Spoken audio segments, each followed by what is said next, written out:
I never thought my financial literacy would become my greatest asset and my greatest burden. For years, I managed the family investments while my sister spent her inheritance on failed ventures.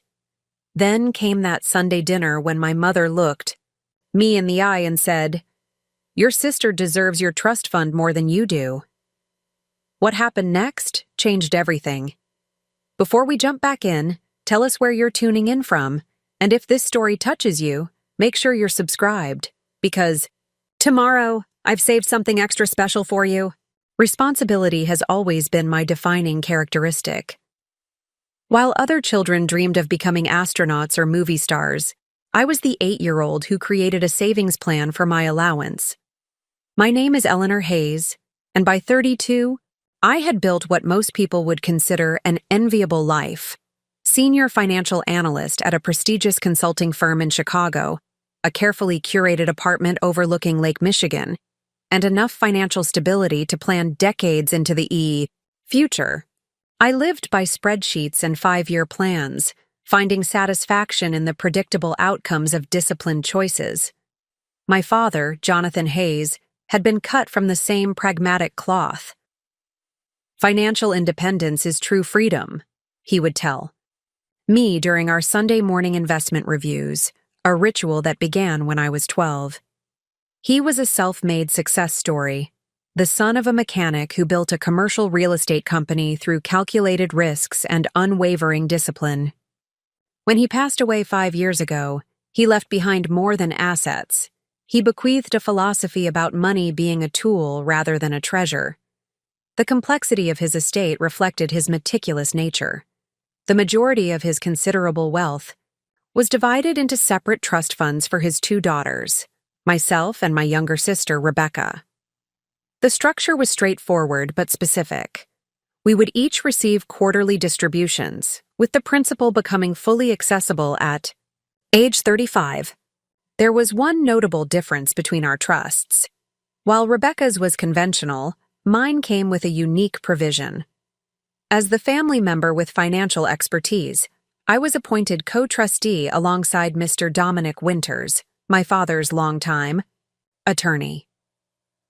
"Your judgment in financial matters has always been sound, Ellie," my father had explained when reviewing his will during his final months. "This arrangement ensures you'll have both guidance and authority while protecting the family's financial future." The responsibility felt like a vote of confidence rather than a burden, at least initially. Rebecca and I could not have been more different in our approaches to life and money. Where I saw security in planning, she sought meaning in spontaneity. While I built my career methodically, she pursued her passions with remarkable intensity, but limited focus, cycling through career paths from gallery curator to sustainable fashion entrepreneur to nonprofit consultant, each venture beginning with enthusiasm and ending in financial distress. Our mother, Catherine Hayes, had always smoothed over these differences with a particular family narrative. "Eleanor is the practical one," she would say at family gatherings, "and Rebecca is our creative spirit." This benign-sounding distinction masked a deeper reality. My practicality was expected rather than celebrated, while Rebecca's creativity was indulged regardless of consequences. I didn't resent my monthly ritual of reviewing Rebecca's trust fund statements alongside my own. As co-trustee, I considered it part of my responsibility to monitor both accounts, ensuring everything remained in order. What did occasionally sting was the disparity in how these responsibilities were acknowledged.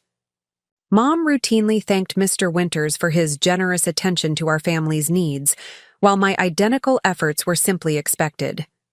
The pattern extended beyond financial matters. Every other weekend, I would make the 40-minute drive from my Chicago apartment to our family home in Lake Forest, where Mom still lived alone in the sprawling colonial that had been our childhood home. These visits followed a predictable schedule: arrival by 10 a.m. Saturday, immediate assessment of household maintenance needs, a carefully planned lunch, afternoon handling of any administrative tasks Mom had accumulated, dinner with her friends or neighbors, and Sunday brunch before returning to the city. Rebecca's visits, by contrast, occurred sporadically and typically coincided with a personal or financial crisis.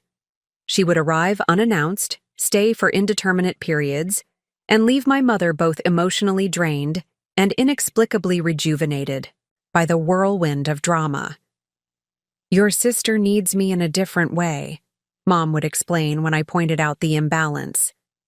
What remained unspoken was the implication: Rebecca's needs were somehow more valid, more deserving of accommodation. Despite these frustrations, I maintained my routines with professional precision. My career continued to advance as I leveraged my analytical skills into a series of promotions. I developed a reputation for transforming struggling investment portfolios into models of steady growth. Nothing flashy, just consistently superior returns achieved through disciplined analysis and strategic decision-making. "Eleanor approaches risk like a chess master," my division director commented during my last performance review. "She sees 5 moves ahead while others are still deciding whether to move a pawn." The assessment pleased me, partly because it echoed my father's approach to both business and life. In my personal finances, I applied the same methodical strategy. Beyond my trust fund, which I largely left untouched, I had built a diversified investment portfolio and maintained a 6-month emergency fund. My apartment, while comfortable, represented a carefully calculated percentage of my income rather than the maximum I could afford. These choices weren't about deprivation, but about alignment with my values: security, independence, and the freedom that comes from financial self-sufficiency.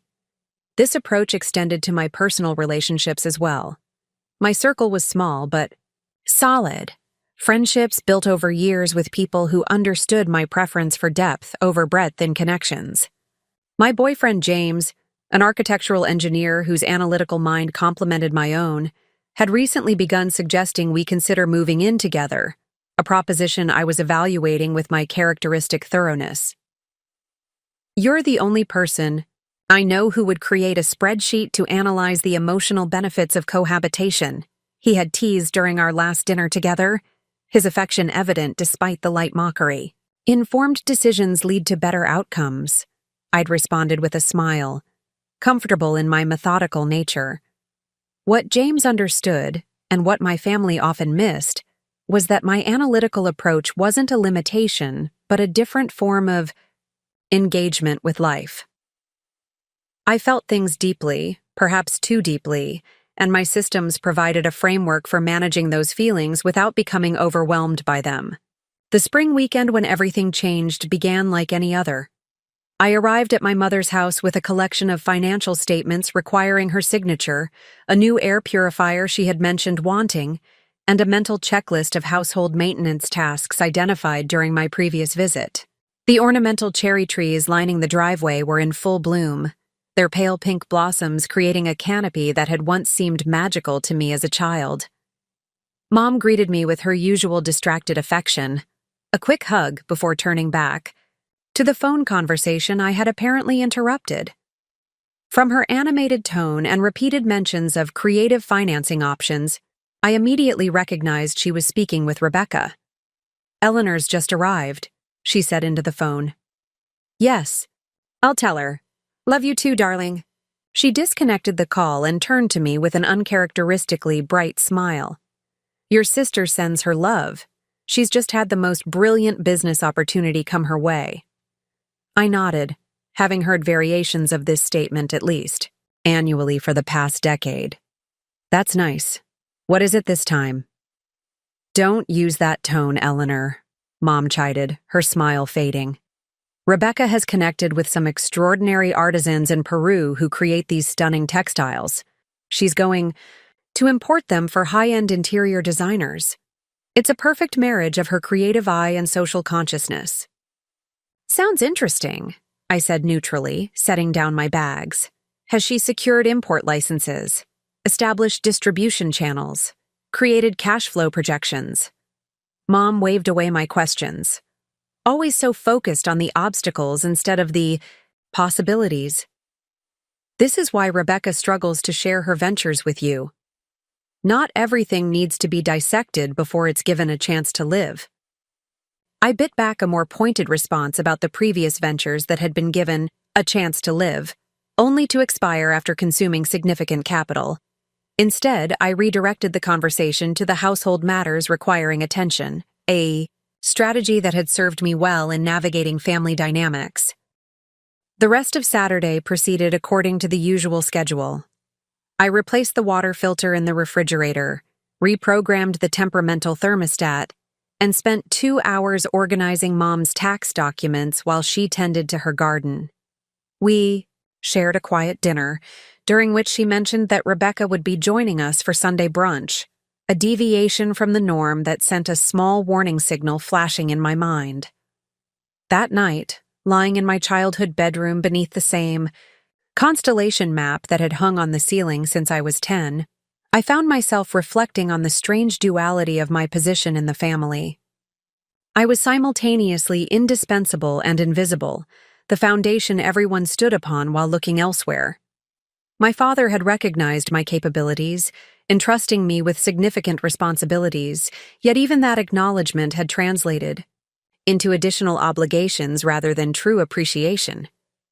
As I drifted toward sleep, my phone chimed with a text message from Mr. Winters. Need to discuss trust matters. Can you call tomorrow afternoon? The timing seemed odd, especially on a weekend, but Mr. Winters was approaching 70 and had increasingly blurred the boundaries between his professional and personal schedules.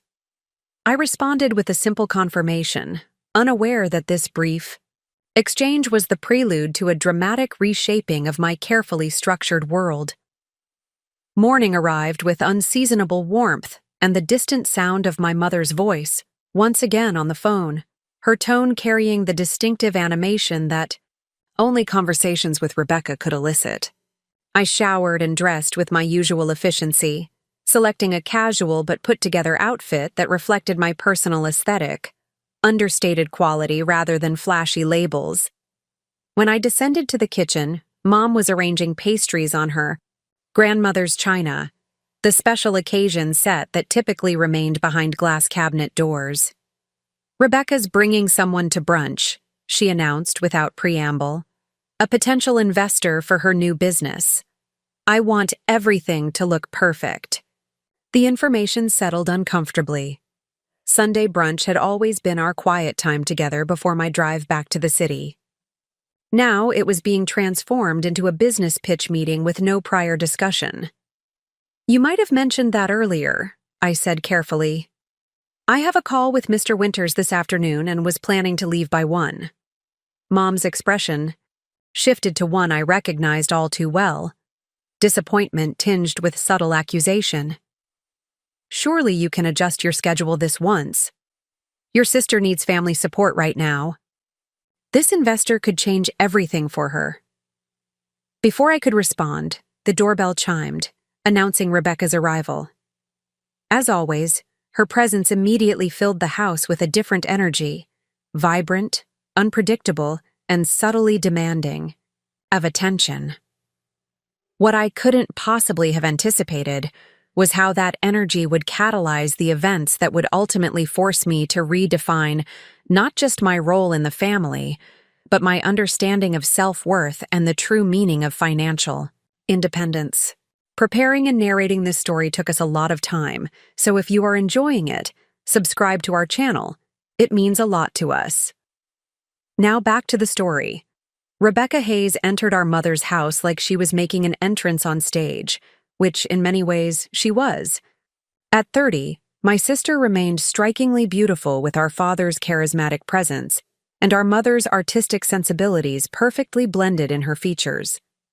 Today, she wore a vibrant dress adorned with what I immediately recognized as hand-woven Peruvian textiles. Her dark hair swept up in an artfully messy arrangement that probably took an hour to appear effortless. Mom! Ellie! She embraced our mother with theatrical enthusiasm before turning to me with a smile that conveyed genuine affection alongside something more complicated. Perhaps awareness of the imbalance between us, or simply the confidence of someone who has always been the family favorite. You look so corporate even on a Sunday. I glanced down at my sensible slacks and cashmere sweater. Good to see you too, Becca. Behind her stood a man I didn't recognize, tall, silver-haired, and impeccably dressed in what appeared to be a bespoke suit. He carried himself with the unmistakable assurance of wealth, old money wealth, not the earned success my father had. Embodied. "This is Carlton Powell," Rebecca announced, linking her arm through his with practiced familiarity. "Carlton, my mother Catherine Hayes, and my sister Eleanor." "The financial genius of the family," he said as he shook my hand, his grip firm but his attention already shifting back to Rebecca. "I've heard quite a bit about you." Something in his tone suggested what he'd heard hadn't been entirely complimentary. I maintained my professional smile, the one I'd perfected during countless meetings with clients who underestimated me based on my age or gender. "All good things, I hope," I replied, noting how my mother beamed at this man she'd just met while Rebecca performed her signature move of appearing simultaneously humble and exceptional. "Carlton is considering becoming a cornerstone investor in Peruvian Textiles Reimagined," Rebecca explained as we moved toward the dining room. "PTR will transform how ethical luxury goods enter the American market." "How fascinating," Mom responded, guiding Carlton to what had been my father's seat at the head of the table, a placement that felt deliberately symbolic. "Eleanor works in finance too, but more conventional investments. Someone has to maintain stability while others innovate," I said, keeping my tone light while noting how quickly I'd been categorized as the boring counterpoint to Rebecca's visionary enterprise. As we settled into brunch, the dynamic established itself with familiar efficiency. Rebecca dominated the conversation, describing her vision for importing handcrafted textiles directly from indigenous artisans in Peru. Her passion was genuine, and, I had to admit, her concept had merit in an increasingly conscious consumer market. What her presentation lacked, as always, were concrete numbers, specific operational plans, or realistic assessments of regulatory hurdles. "The profit margins will be extraordinary," she assured Carlton as she delicately cut into her quiche. "We're talking at least 200% markup while still paying the artisans 4 times what they currently receive from local middlemen." I took a sip of water, restraining myself from pointing out the mathematical impossibility of her projection. If she was increasing supplier costs by 400% while maintaining competitive pricing in the luxury market, her margins couldn't possibly reach her target. "Sounds remarkable," Carlton commented, his expression revealing nothing about whether he found her projections credible. "What's your anticipated timeline to break even?" Rebecca waved her hand dismissively. "Conventional metrics don't really apply to disruptive models like PTR.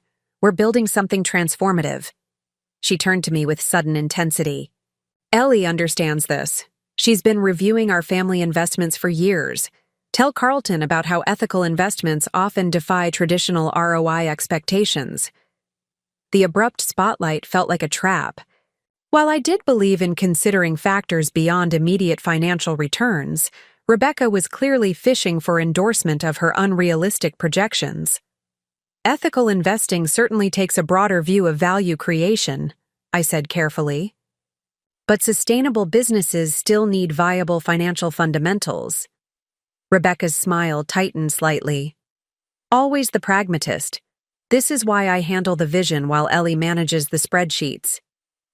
"Someone needs to understand the numbers," I replied more pointedly than I'd intended. "Ladies," our mother intervened with a nervous laugh, "let's not turn brunch into a business debate. Carlton isn't here to referee sisterly disagreements." "On the contrary," Carlton said, looking more interested than he had all morning.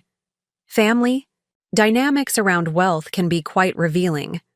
My own siblings and I have had our share of philosophical differences about money." "There's no real disagreement," Mom insisted. "Eleanor is simply more cautious by nature. Rebecca has always been willing to take inspired risks, just like her father." I nearly choked on my water. Our father had indeed taken risks, but they had been meticulously calculated ones backed by exhaustive research and contingency planning.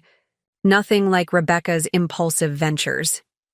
Dad believed in careful analysis before commitment, I said quietly. He built his success on discipline, not impulse.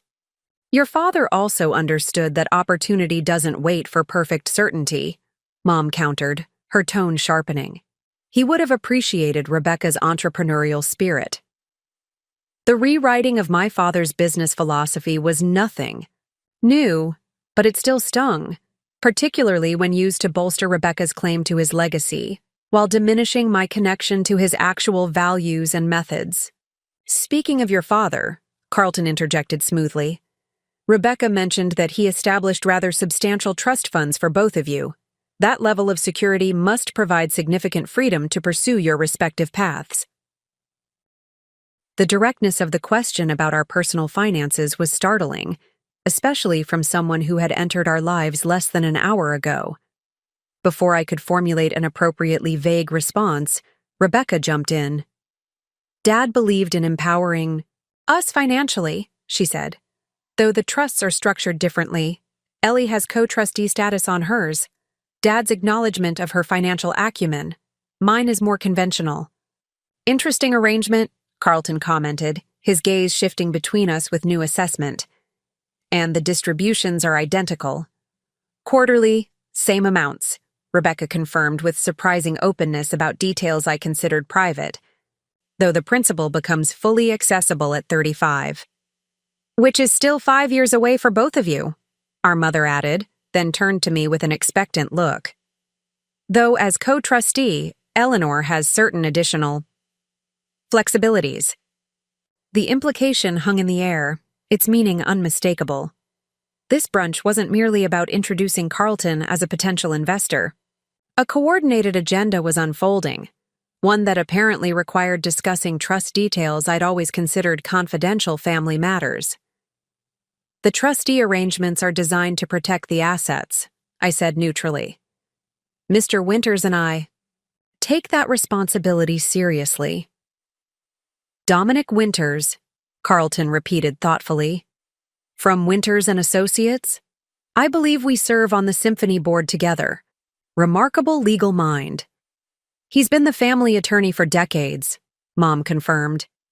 Though as Eleanor mentioned, perhaps overly conservative in his approach to trust management.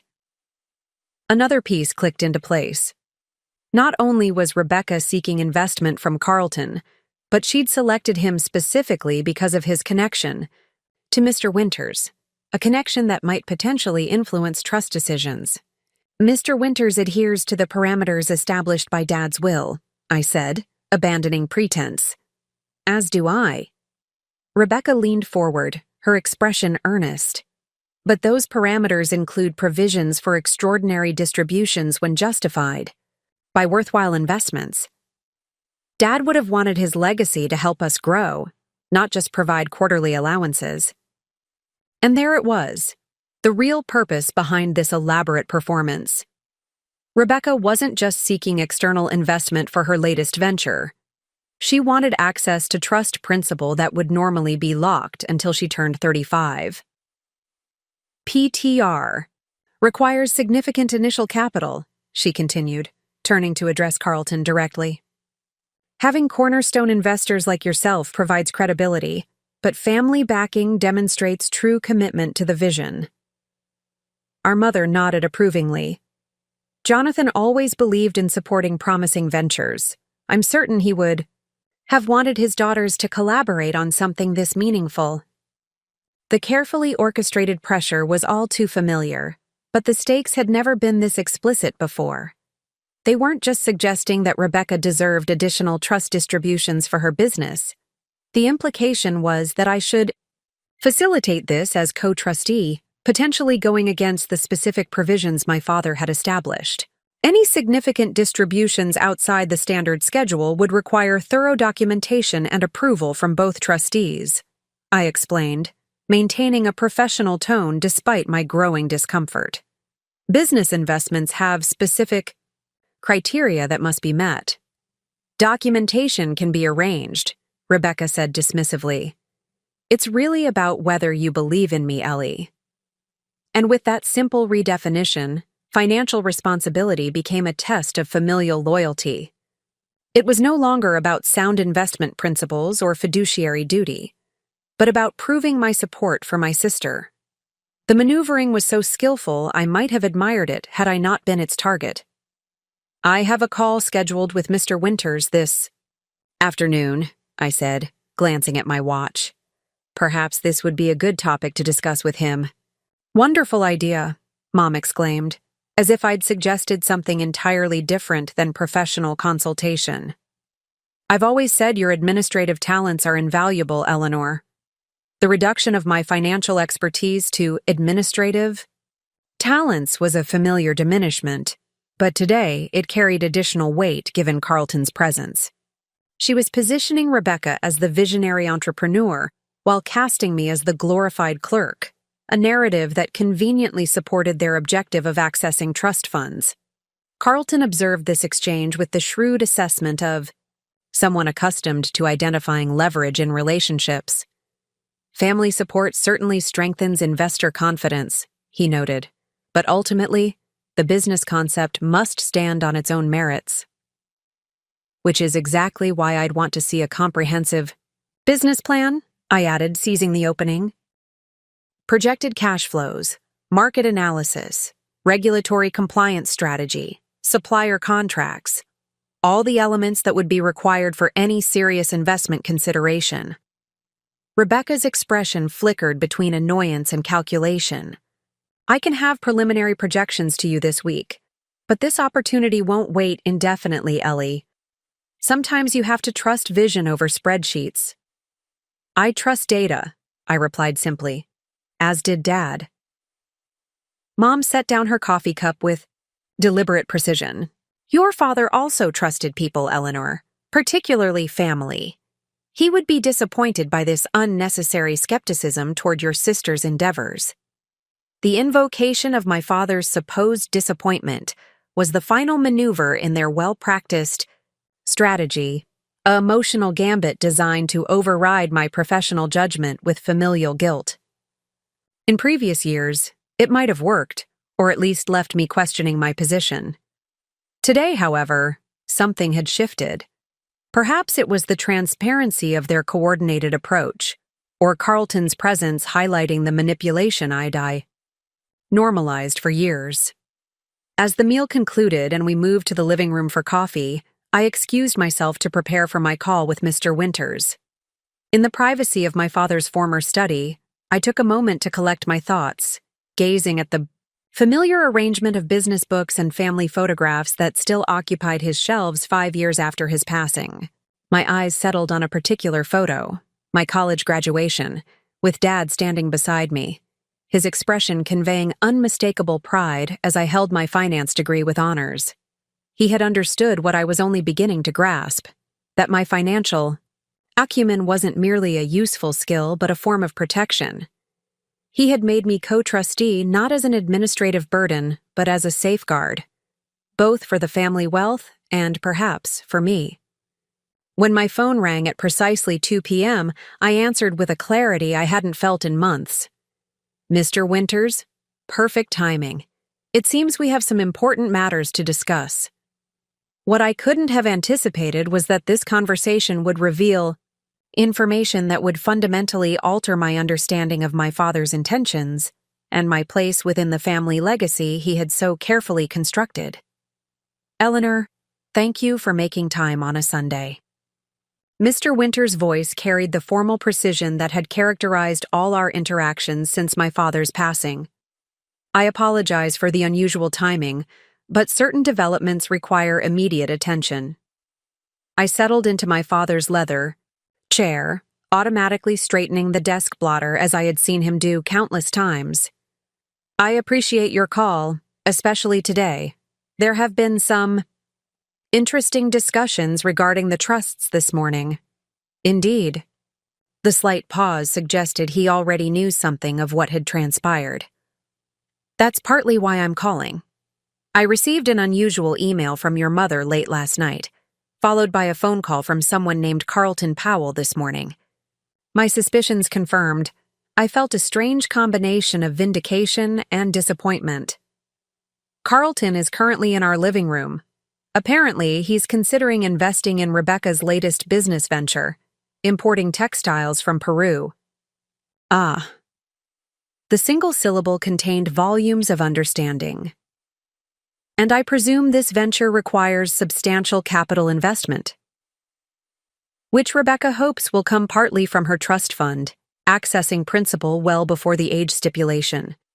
I kept my voice low, aware of the thin walls separating the study from the rest of the house. She's positioned it as a special circumstance that would warrant extraordinary distributions. As I suspected, Mr. Winters cleared his throat. Eleanor, what I'm about to share falls under attorney-client privilege, though in this case the client was your father. Under normal circumstances, I would maintain confidentiality indefinitely, but Jonathan included specific provisions authorizing disclosure of certain information if particular situations arose. My grip tightened on the phone. What kind of situations? Precisely what appears to be developing. Pressure to release substantial trust assets for speculative ventures. His voice took on a more personal tone than I'd ever heard from him. Your father was remarkably perceptive about family dynamics. He anticipated potential conflicts arising from differing financial philosophies. The implication that my father had foreseen this exact scenario, my mother and sister attempting to circumvent trust provisions, sent a chill through me.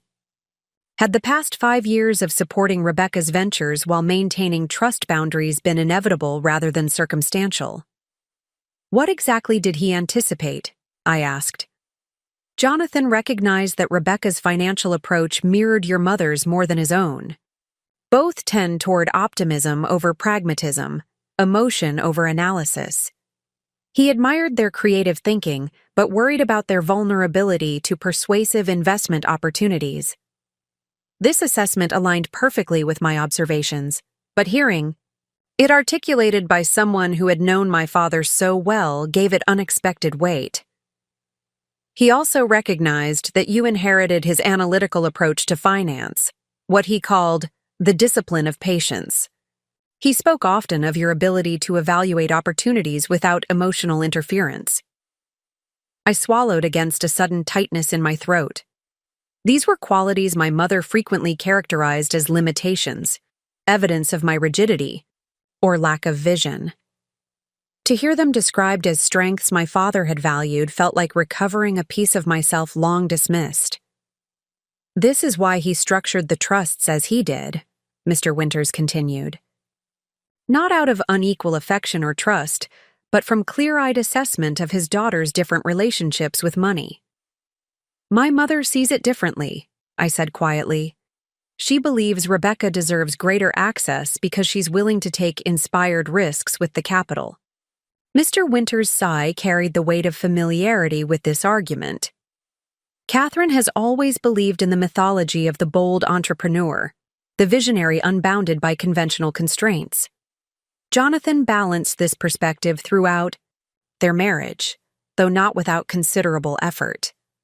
The characterization illuminated decades of family dinner conversations where my mother championed instinct-driven decision-making while my father gently emphasized research and planning. I had always aligned with my father's approach, a position that increasingly isolated me after his death. Eleanor, there's something specific you need to know. Mr. Winters' tone became more serious. Your role as co-trustee isn't merely administrative or honorary. Jonathan included a specific provision, what he called the preservation clause, that gives either trustee veto power over extraordinary distributions if we determine they conflict with the long-term security objectives of the trust. I straightened in the chair. Veto power? Even against the other trustees' approval? Precisely. It requires only one trustee to block distributions deemed excessively risky. Both trustees must affirmatively approve extraordinary disbursements, but either can decline independently. This was significant. I had always operated under the assumption that Mr. Winters, as the senior trustee and family attorney, held final authority. The knowledge that I possessed equal power to protect the trusts shifted my understanding of my father's intentions. Your father wanted to ensure that even if pressured by family expectations or emotional appeals, the trusts would remain protected until both you and Rebecca reached full financial maturity.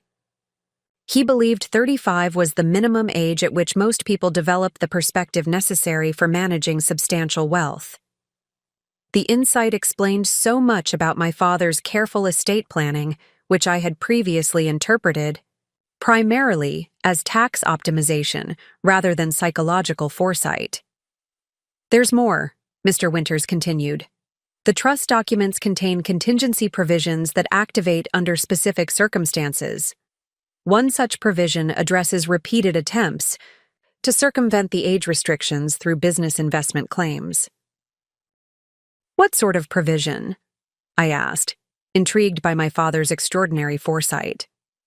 If 3 or more investment-based distribution requests are submitted within an 18-month period, and these requests are deemed speculative rather than prudent, the trust converts to a more restrictive structure, with quarterly distributions reduced by 25% until the principal distribution age is reached. I almost laughed at the elegant simplicity of the mechanism. My father had created a financial circuit breaker, a system that would automatically impose greater restrictions if signs of impulsive financial behavior emerged. The provision wasn't punitive, but protective, designed to prevent trust depletion through serial entrepreneurial ventures. Has Rebecca already submitted formal requests that would count toward this threshold? I asked. 2 in the past year, Mr. Winters confirmed.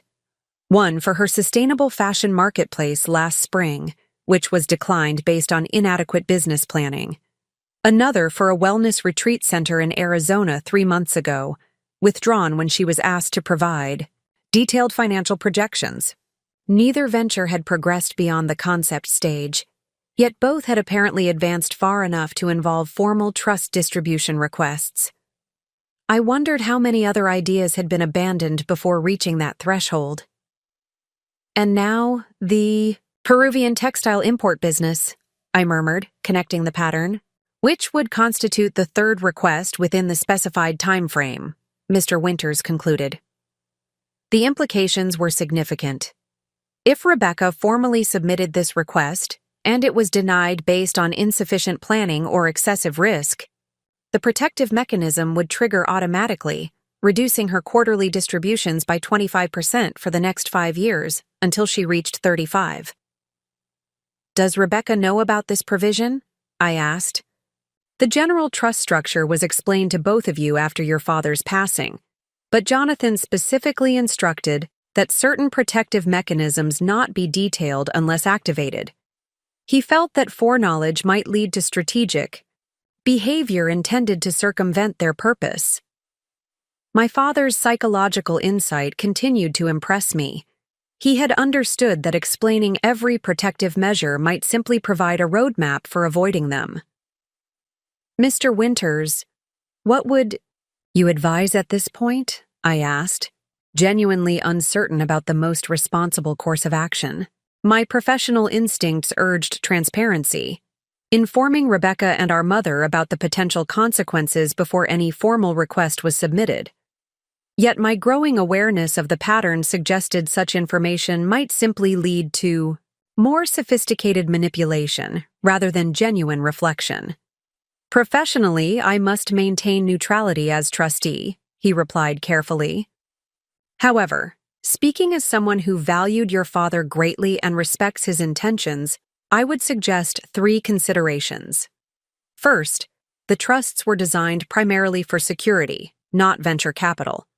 Second, your co-trustee role carries fiduciary responsibility to the beneficiaries' long-term interests, not their immediate desires.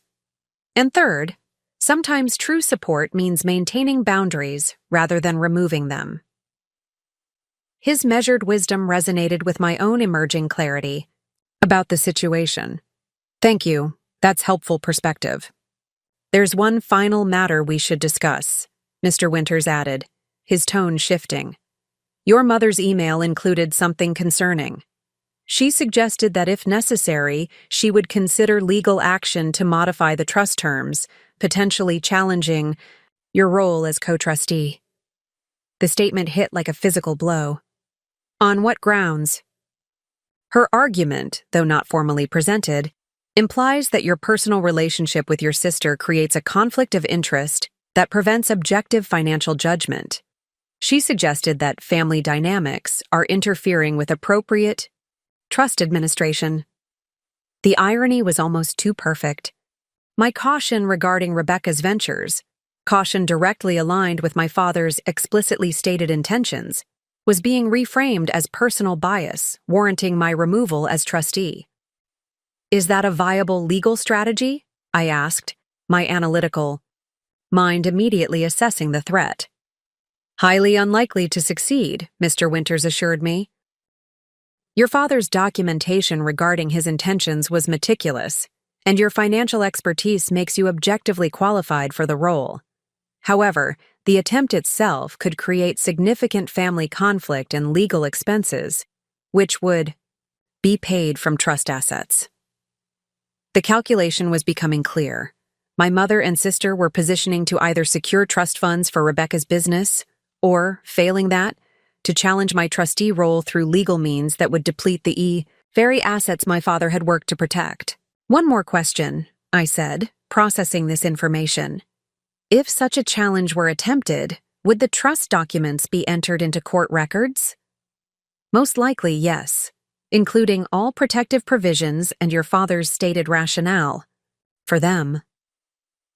Meaning Rebecca and my mother would learn about the circuit breaker provision and other protective mechanisms my father had established, potentially damaging family relationships permanently. I need to think about how to proceed, I said finally. Of course. Mr. Winters' voice carried unexpected warmth. Eleanor, if I may offer a personal observation, your father spoke of you with remarkable pride, not just for your financial acumen, but for your integrity. He believed you would make difficult decisions when necessary, even when they might be initially misunderstood by those you care about. The validation from this man who had known my father so well brought unexpected emotion. Thank you. That means a great deal. After ending the call, I remained in my father's study, absorbing the implications of what I'd learned. The weight of responsibility had just grown considerably, but alongside it came a newfound understanding of my father's trust in me, not just as a financial analyst, but as someone who would protect his legacy in its truest sense. Through the closed door, I could hear the murmur of voices from the living room, my mother's animated tone, Rebecca's occasional laugh, and Carlton's measured responses. They were continuing their performance, unaware that the script had fundamentally changed. I opened my laptop and logged into the secure portal where trust documents were stored, navigating to sections I had previously reviewed only superficially. Reading my father's detailed provisions with new context, I found myself impressed by his foresight and the careful balance he had struck between generosity and protection. One passage particularly stood out, not a legal provision, but a personal note included in the confidential trustee guidance. Financial security creates the foundation for authentic choices.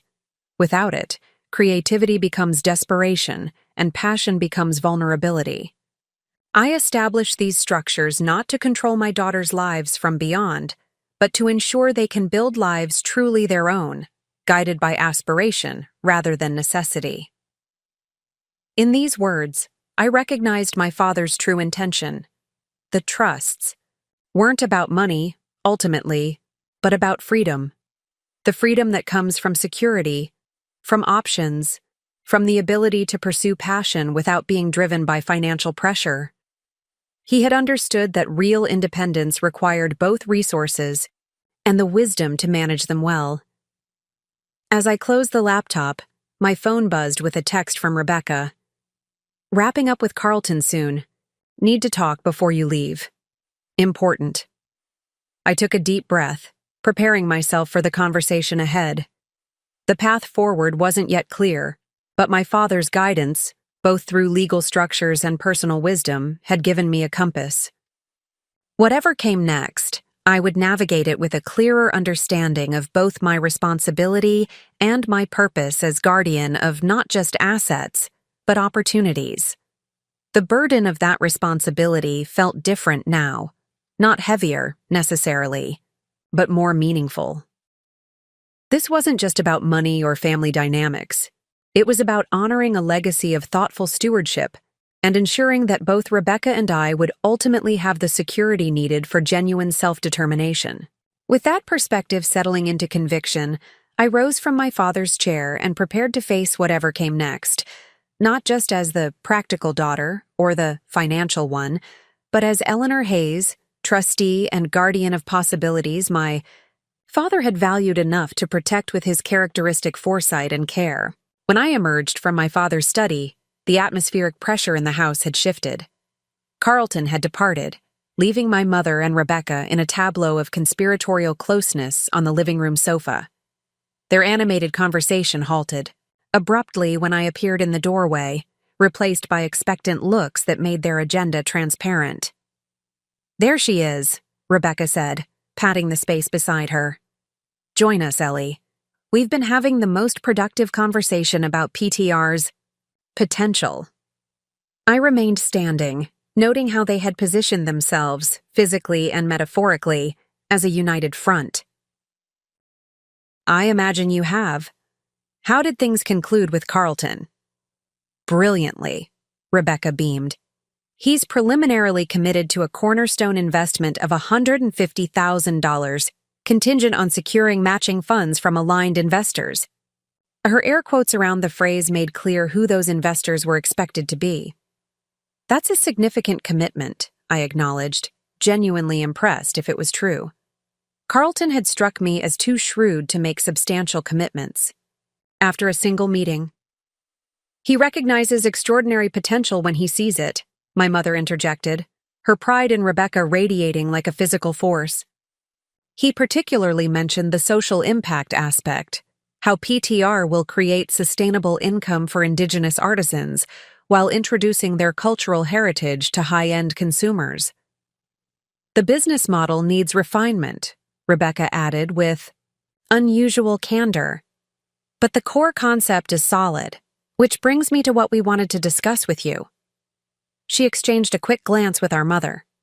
"I'll be submitting a formal request for a special distribution from my trust fund, $200,000, to provide both matching for Carlton's investment and necessary startup capital." The directness was unexpected. Previous ventures had typically involved more elaborate preambles, emotional appeals, and strategic guilt deployment before arriving at specific financial requests. "That's a substantial amount," I observed neutrally. "Well beyond the parameters for special distributions outlined in the trust documents. Parameters can be interpreted flexibly when warranted," my mother countered. "Dominic has become unnecessarily rigid in his administration since your father passed. Jonathan would have wanted his assets used to empower his daughters, not constrain them." The invocation of my father's supposed wishes, directly contradicting what Mr. Winters had just shared about his actual intentions, might once have made me doubt my own understanding. Today, it merely confirmed how thoroughly my mother had convinced herself of a narrative that aligned with her preferences. "I've drafted a comprehensive business plan," Rebecca continued, gesturing toward a leather portfolio on the coffee table. "Complete with market analysis, supplier agreements, and 5-year projections. Everything you and Dominic would need to evaluate the opportunity properly." This, too, represented a departure from previous patterns. Rebecca's ventures typically existed primarily in concept form, with details to be determined once funding was secured. The existence of actual documentation suggested either newfound seriousness or Carlton's influence in professionalizing her approach. "I'd like to review that," I said, taking a seat in the armchair opposite them rather than the offered space, on the sofa. A proper evaluation would require thorough analysis of the projections and underlying assumptions. Of course, Rebecca agreed readily. I know you'll need to do your due diligence. But time is a factor here. The artisan cooperative in Peru is entertaining offers from other importers. We have a narrow window to secure exclusive arrangements. The familiar pressure of urgency, a tactic that had facilitated numerous impulsive decisions throughout Rebecca's financial history. Create a sense of limited time, emphasize the opportunity cost of careful analysis, accelerate decision-making before full implications can be assessed. How narrow is this window? I asked, maintaining a professional tone despite recognizing the manipulation. 2 weeks, maximum, Rebecca replied promptly. Carlton is prepared to move quickly if we demonstrate family commitment to matching his investment. I reached for the portfolio, opening it to find surprisingly detailed documents, professional quality, financial projections, supplier profiles, and marketing strategies. The material was impressive at first glance, though I would need time to evaluate its substance beyond presentation. I'll need to consult with Mr. Winters, of course, I said, flipping through the pages. Trust distributions of this magnitude require both trustees' approval. About that, my mother interjected, her tone shifting to one I recognized as her approach to difficult conversations. We've been thinking that perhaps Dominic's involvement has become unnecessarily complicating. I looked up from the portfolio. Complicating how? He's approaching retirement age, she continued carefully. His perspective is naturally becoming more conservative, more risk-averse. Your father selected him when the circumstances were quite different. The trust documents specifically name Mr. Winters as co-trustee, I pointed out. That's not a role that changes based on perceived shifts in perspective. Trust arrangements can be modified when they no longer serve their intended purpose, my mother countered, her voice taking on the authoritative tone she had often used to end discussions when I was younger. There are legal mechanisms for updating outdated provisions. And there it was, the implied threat Mr. Winters had mentioned, now presented as a reasonable adjustment to changing circumstances rather than the aggressive legal maneuver it would actually represent. Modifying established trust documents would require substantial legal proceedings, I said evenly. Expensive, time-consuming, and with no guaranteed outcome. Hopefully unnecessary, Rebecca interjected, her tone deliberately conciliatory. If the current trustees recognize the validity of this investment opportunity, no modifications would be needed. This is why I've prepared such comprehensive documentation, to demonstrate that PTR is exactly the kind of venture Dad would have supported. The coordinated approach was impressive in its execution, my mother playing the authority willing to pursue aggressive legal options if necessary, Rebecca positioning herself as the reasonable middle ground seeking cooperation rather than conflict. They had clearly refined this dynamic during my absence in the study. I'll review the business plan thoroughly, I promised, closing the portfolio. But I should be transparent about something. Mr. Winters and I just had a lengthy conversation about trust administration, including the specific parameters for extraordinary distributions. A flicker of concern crossed my mother's face. What did Dominic have to say? He provided important context about Dad's intentions regarding the trusts, I replied carefully. Including his philosophy about the purpose of the financial security he established for us. Dominic's interpretation of your father's intentions isn't definitive, my mother said dismissively. I was married to Jonathan for 35 years. I understood his values and priorities more deeply than his attorney ever could. Perhaps, I acknowledged, unwilling to debate this point when I knew the trust documents themselves contained my father's explicit guidance. Regardless, any distribution request will need to be evaluated according to established criteria. The business plan appears detailed, which is a positive start. Rebecca leaned forward, her expression earnest. Ellie, I need you to understand something. This isn't just another business idea for me. PTR represents everything I've been working toward, combining ethical business practices with cultural appreciation and artistic expression. It's the first venture that truly feels aligned with who I am and what I value. Her sincerity seemed genuine, which made the situation more complex rather than less. Rebecca's passion had never been in question. Her capacity for disciplined execution was the consistent variable that undermined her entrepreneurial efforts. I believe you care deeply about this concept, I said carefully. The question isn't about your passion, but about the viability of the business model and the appropriateness of using trust principle, assets intended for long-term security, to fund an inherently risky startup venture. Sometimes security means taking calculated risks, Rebecca countered.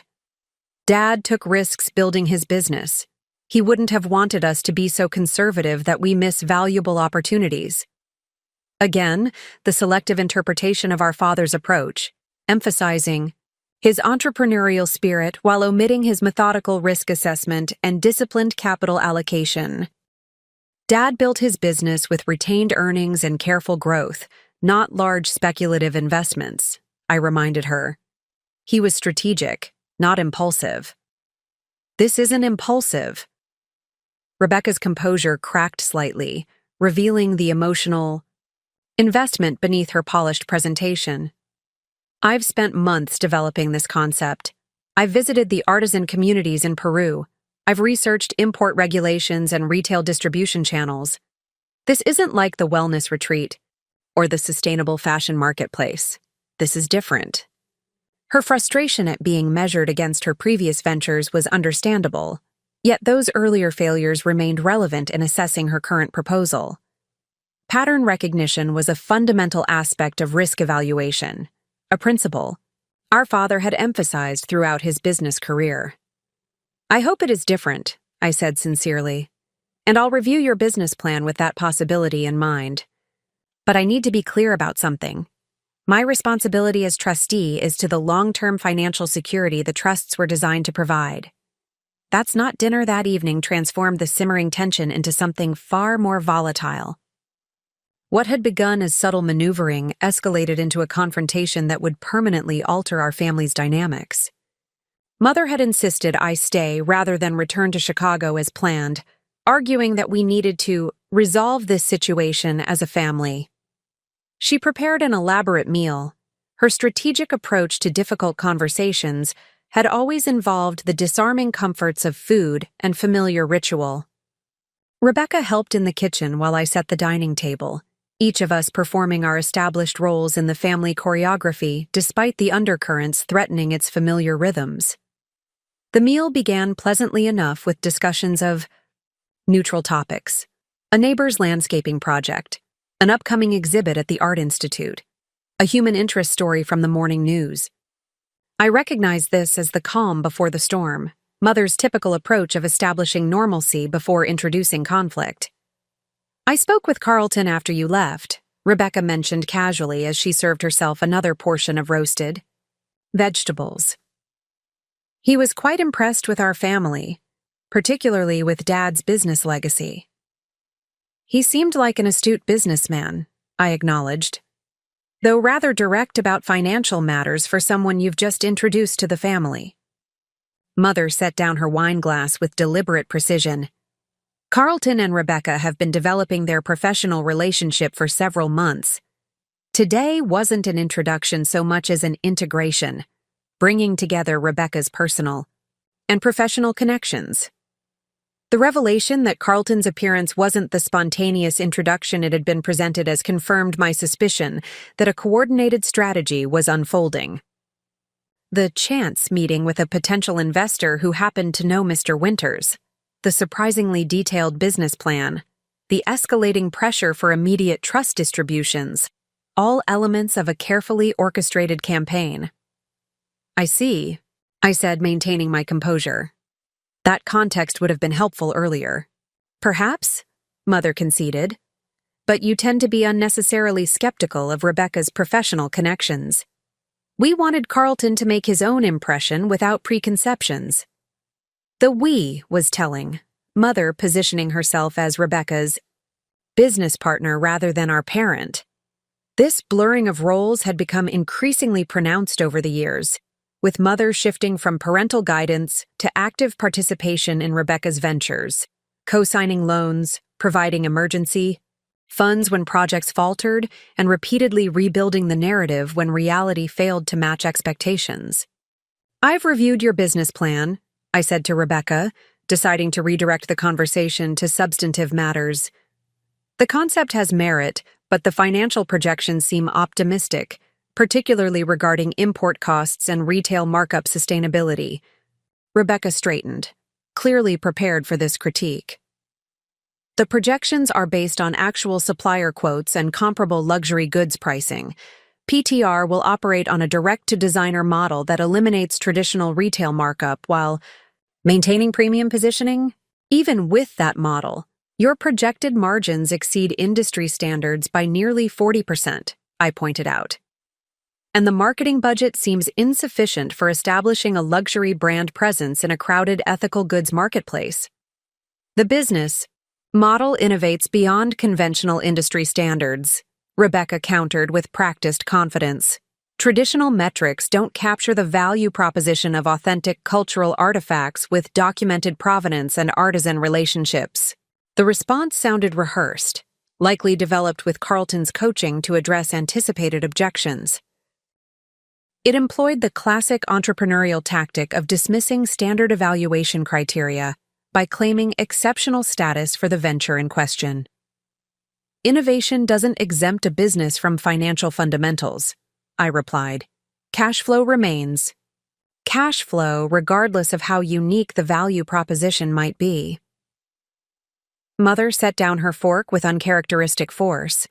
"This constant negativity toward your sister's endeavors has become tiresome, Eleanor. Not everything requires your approval or understanding." "This isn't about approval," I clarified. "It's about responsible evaluation of a business proposal, seeking significant trust distributions. That's my role as co-trustee, a role Dad specifically established. Your father couldn't have anticipated how your relationship with your sister would develop," Mother said, her tone sharpening, "or how your professional jealousy would color your judgment regarding her opportunities." The accusation, presented as established fact rather than her interpretation, struck with practiced precision. Mother had always excelled at reframing legitimate concerns as personal failings, particularly when those concerns threatened her preferred narrative. "This isn't about jealousy," I said evenly. "It's about fiduciary responsibility to ensure trust assets are deployed appropriately, according to the parameters Dad established." "Parameters, provisions, responsibilities," Mother enumerated with mounting frustration. "You hide behind technical language while failing to honor the spirit of your father's intentions." Jonathan believed in supporting his daughter's dreams, not obstructing them with bureaucratic obstacles. The fundamental disconnect was becoming clearer with each exchange. Mother genuinely believed that my father's estate planning had been primarily intended to fund our aspirations rather than provide long-term security, a perspective utterly at odds with what Mr. Winters had confirmed about his actual documented intentions. Rebecca, who had been observing our exchange with calculated restraint, leaned forward. "Ellie, I understand your caution. My track record with previous ventures hasn't inspired confidence, but I've learned from those experiences. PTR represents real growth, professionally and personally." Her acknowledgement of past failures was unexpected, a departure from the typical pattern of dismissing previous ventures as valuable learning experiences rather than genuine setbacks. This new approach suggested either sincere evolution or a more sophisticated persuasion strategy. "I appreciate that perspective," I acknowledged, "and I genuinely hope this venture proves more successful than previous attempts. But hope isn't a sufficient basis for fiduciary decisions regarding trust. Assets. Perhaps the issue isn't with Rebecca's ventures, but with the unnecessarily restrictive trust structure," Mother suggested, pursuing a new angle. Your father established these arrangements when you were both much younger. He would have expected adjustments as you matured and developed your own paths. The trust specifically maintains restrictions until age 35, I reminded her. That wasn't arbitrary but deliberate. Dad's assessment of when financial maturity typically develops. Your sister has demonstrated remarkable growth already, Mother countered. She doesn't need to be 35 to make sound business decisions. Then she shouldn't need trust distributions to fund her venture, I replied. Truly viable businesses attract external investment based on their merits. Carlton's commitment suggests that pathway is already opening. The family should lead by example, Rebecca interjected. Outside investors want to see that those closest to the venture have skin in the game. That's Business 101. Using trust. Principle intended for long-term security isn't the appropriate form of skin in the game, I countered. That's Financial Responsibility 101. The exchange continued in this circular pattern, each of us retreating to increasingly entrenched positions. As the meal progressed, I sensed a shift in their approach, a growing frustration with my unwillingness to yield, culminating in what would become the catalyst for everything that followed. Mother set down her napkin with deliberate finality and exchanged a glance with Rebecca before turning to me with uncharacteristic directness. Eleanor, there's something we need to discuss that goes beyond this particular business opportunity. Something more fundamental about your father's legacy and its purpose. The abrupt shift in tone alerted me that we had reached the core of their agenda, the real purpose behind the elaborate Sunday orchestration.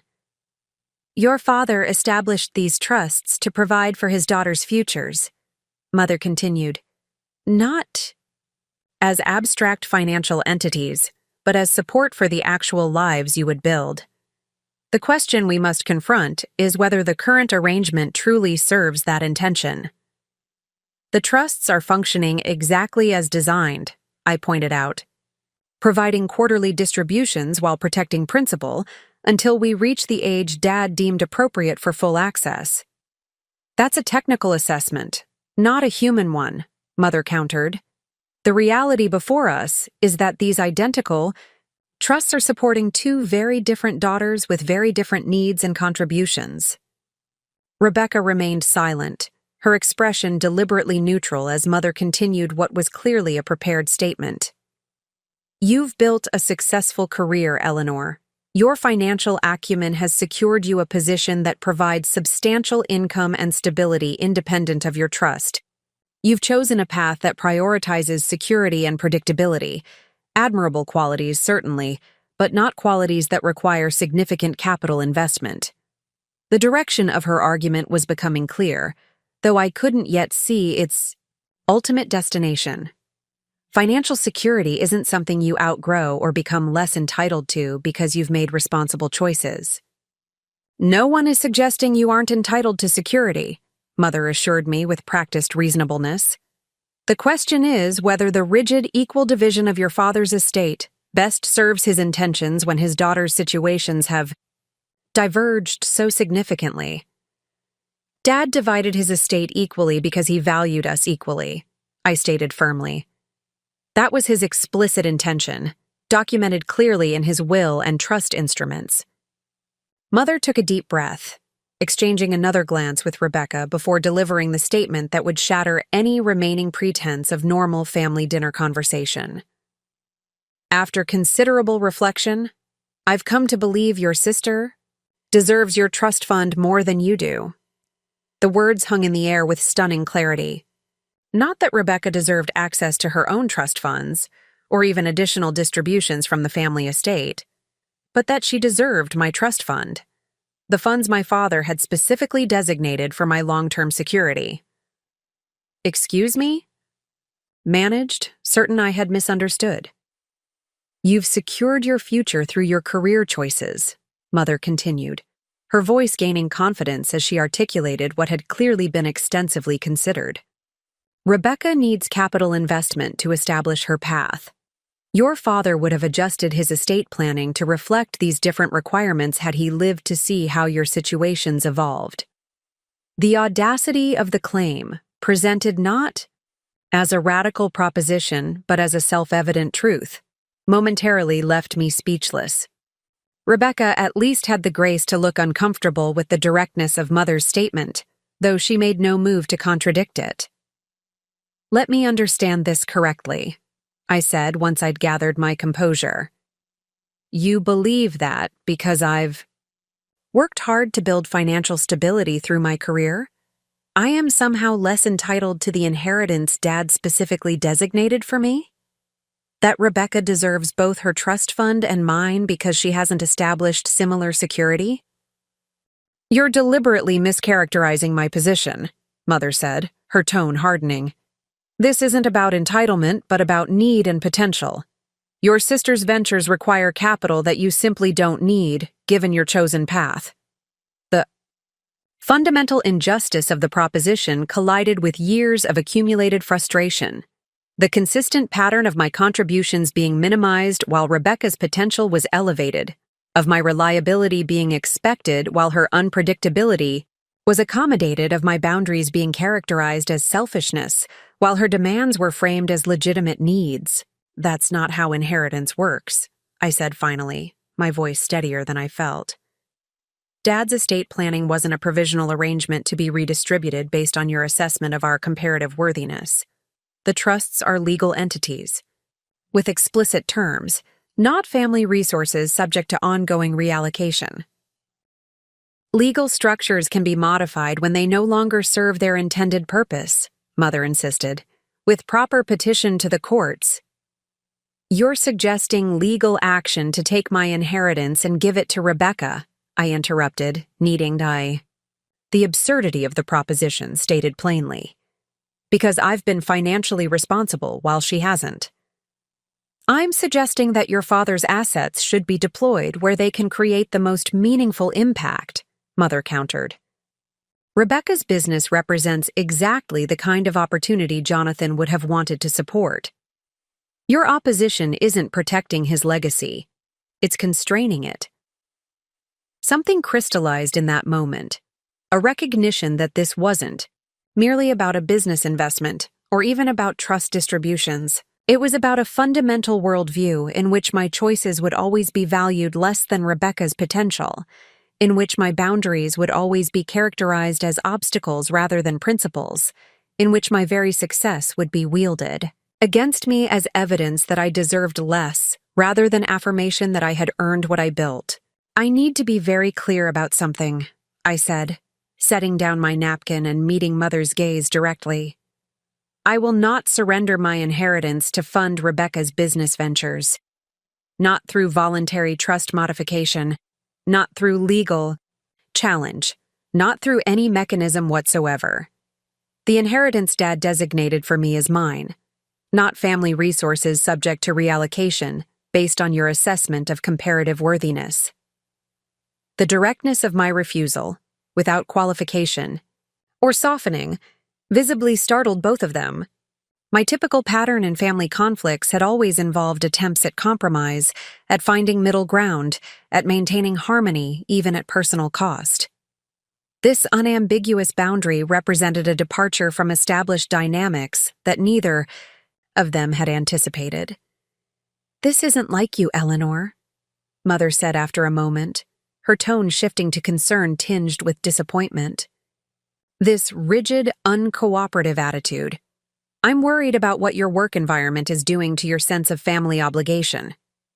The attempt to pathologize my boundary setting, to frame my self-protection as evidence of something wrong with me rather than something wrong with her demand, was so familiar it almost made me laugh. Almost. "What's not like me is openly acknowledging the pattern that's been operating in this family for years," I replied. "The pattern where Rebecca's potential perpetually outweighs my contributions, where her needs automatically supersede my boundaries, where my success becomes evidence that I should give up what's mine rather than confirmation that I've earned what I have." "That's an extremely ungenerous characterization," Mother began, but I wasn't finished. You're literally suggesting I should surrender my inheritance because I've been responsible enough to build financial stability independently? I continued. Do you not see the fundamental injustice of that proposition? The perverse incentive it creates? Rebecca finally broke her silence. Ellie, I don't want to take your trust fund. That's not what this conversation was supposed to be about. But the damage was done. Whatever the original script had been, perhaps a more subtle approach toward the same objective, Mother's direct statement had revealed the underlying perspective that had been operating all along, that Rebecca's needs, by definition, outweighed my rights, that her potential justified any accommodation, including the appropriation of resources specifically designated for me. In that moment of clarity, something shifted irrevocably.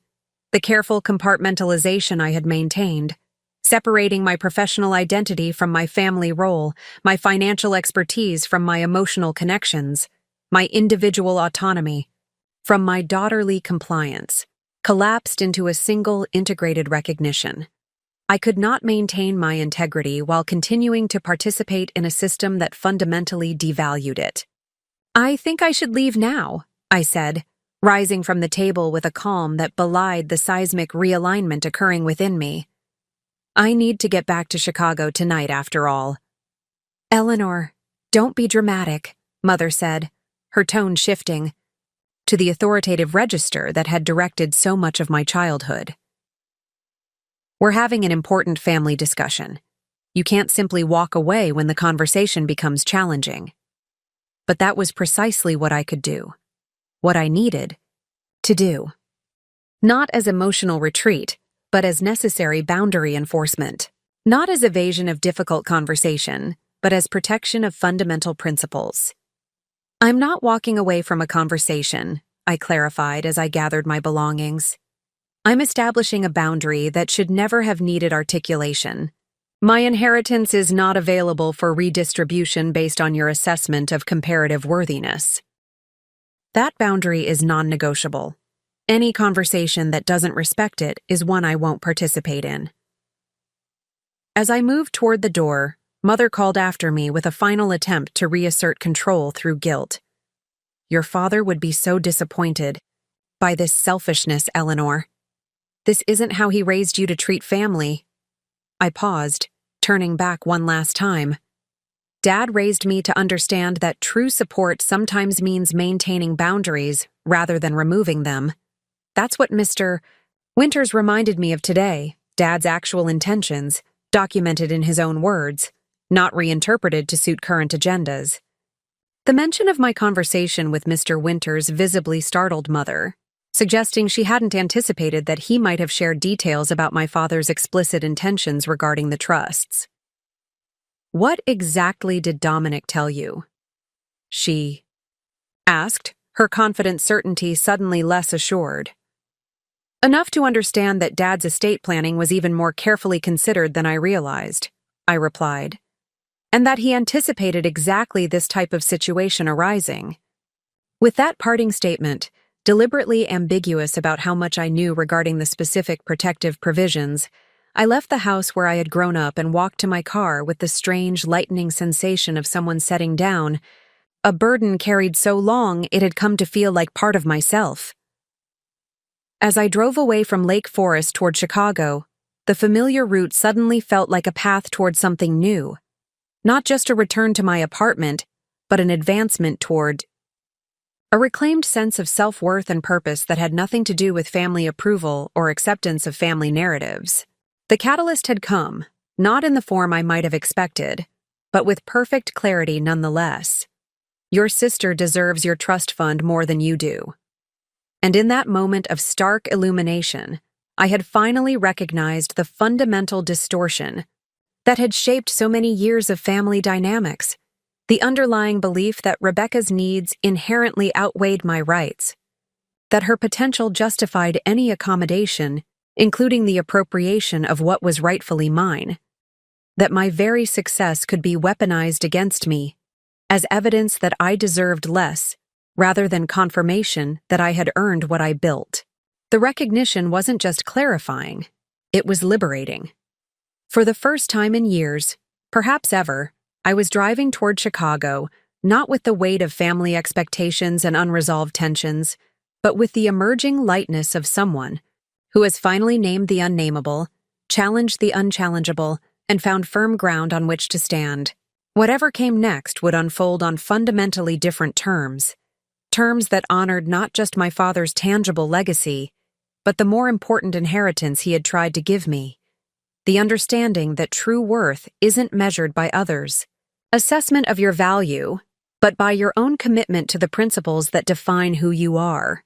The Chicago skyline emerged through my windshield, its familiar architecture illuminated against the night sky.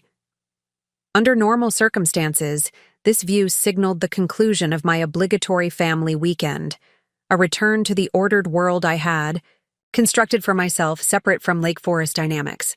Tonight, it represented something more profound, a boundary not just geographic, but psychological.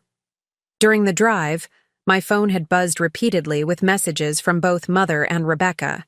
I had silenced it after the third call, needing space to process what had transpired without the immediate pull of familial obligation. That simple act, choosing not to respond immediately, felt like a small revolution against decades of conditioned responsiveness. My apartment welcomed me with its familiar precision.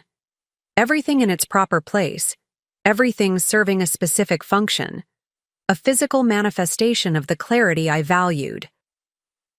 I moved through my evening routine with mechanical efficiency while my mind continued processing the implications of Mother's declaration. Your sister deserves your trust fund more than you do. The statement contained layers of meaning beyond its literal assertion. It revealed a fundamental perspective that had operated beneath the surface of countless family interactions, that Rebecca's needs, by definition, outweighed my rights. That resources designated specifically for me could be reconsidered based not on my actions, but on her requirements. That my very success could be weaponized against me as justification for taking what was mine. Sleep eluded me despite physical exhaustion. Around 2 a.m., I gave up the attempt and moved to my home office, where I kept copies of key family documents.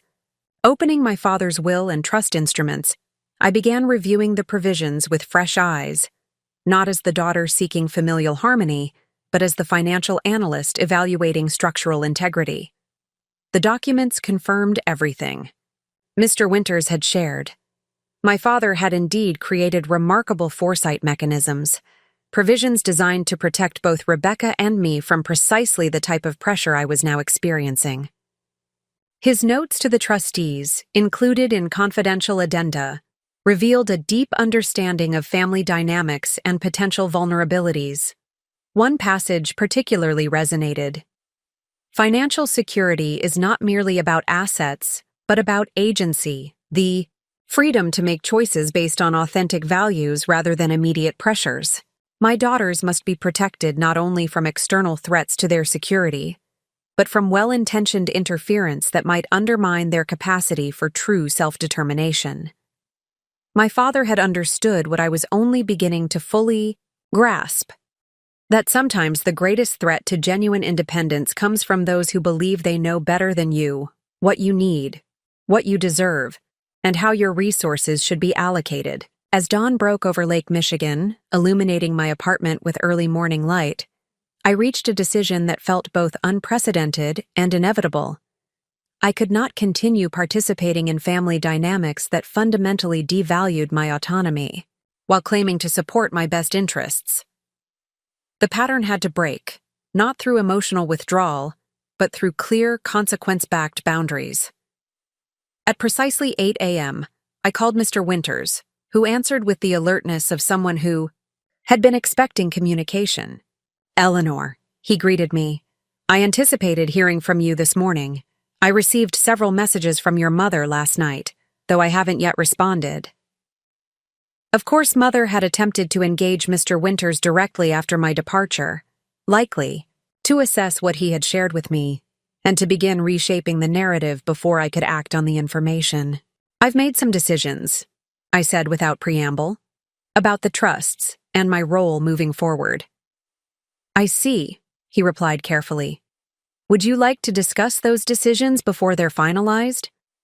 The question reflected his characteristic caution, a quality I had sometimes found frustrating but now deeply appreciated.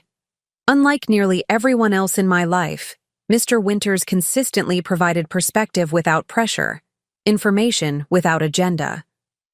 I believe it's time to activate the preservation clause, I stated, referring to the protective mechanism he had explained during our Sunday conversation. Rebecca's formal request for trust distributions for her new business venture would constitute the third speculative investment proposal within the specified timeframe. Before proceeding, I want to understand the full implications of this decision. Mr. Winters was silent for a moment, not from confusion, but from careful consideration. The preservation clause would automatically reduce quarterly distributions by 25% until the primary distribution age is reached. The reduction applies to the trust subject to repeated distribution requests, in this case, Rebecca's trust, not yours. Would this affect the principal distribution at age 35? I asked. No. The principal remains intact and becomes fully accessible as originally scheduled. The clause affects only the interim quarterly distributions. This was significant. The mechanism wasn't punitive but protective, designed to maintain the core security my father had established while creating a constraint against repeated attempts to access principal prematurely. And my role as co-trustee? Would activating this provision affect my authority or responsibilities? Not directly, Mr. Winters clarified.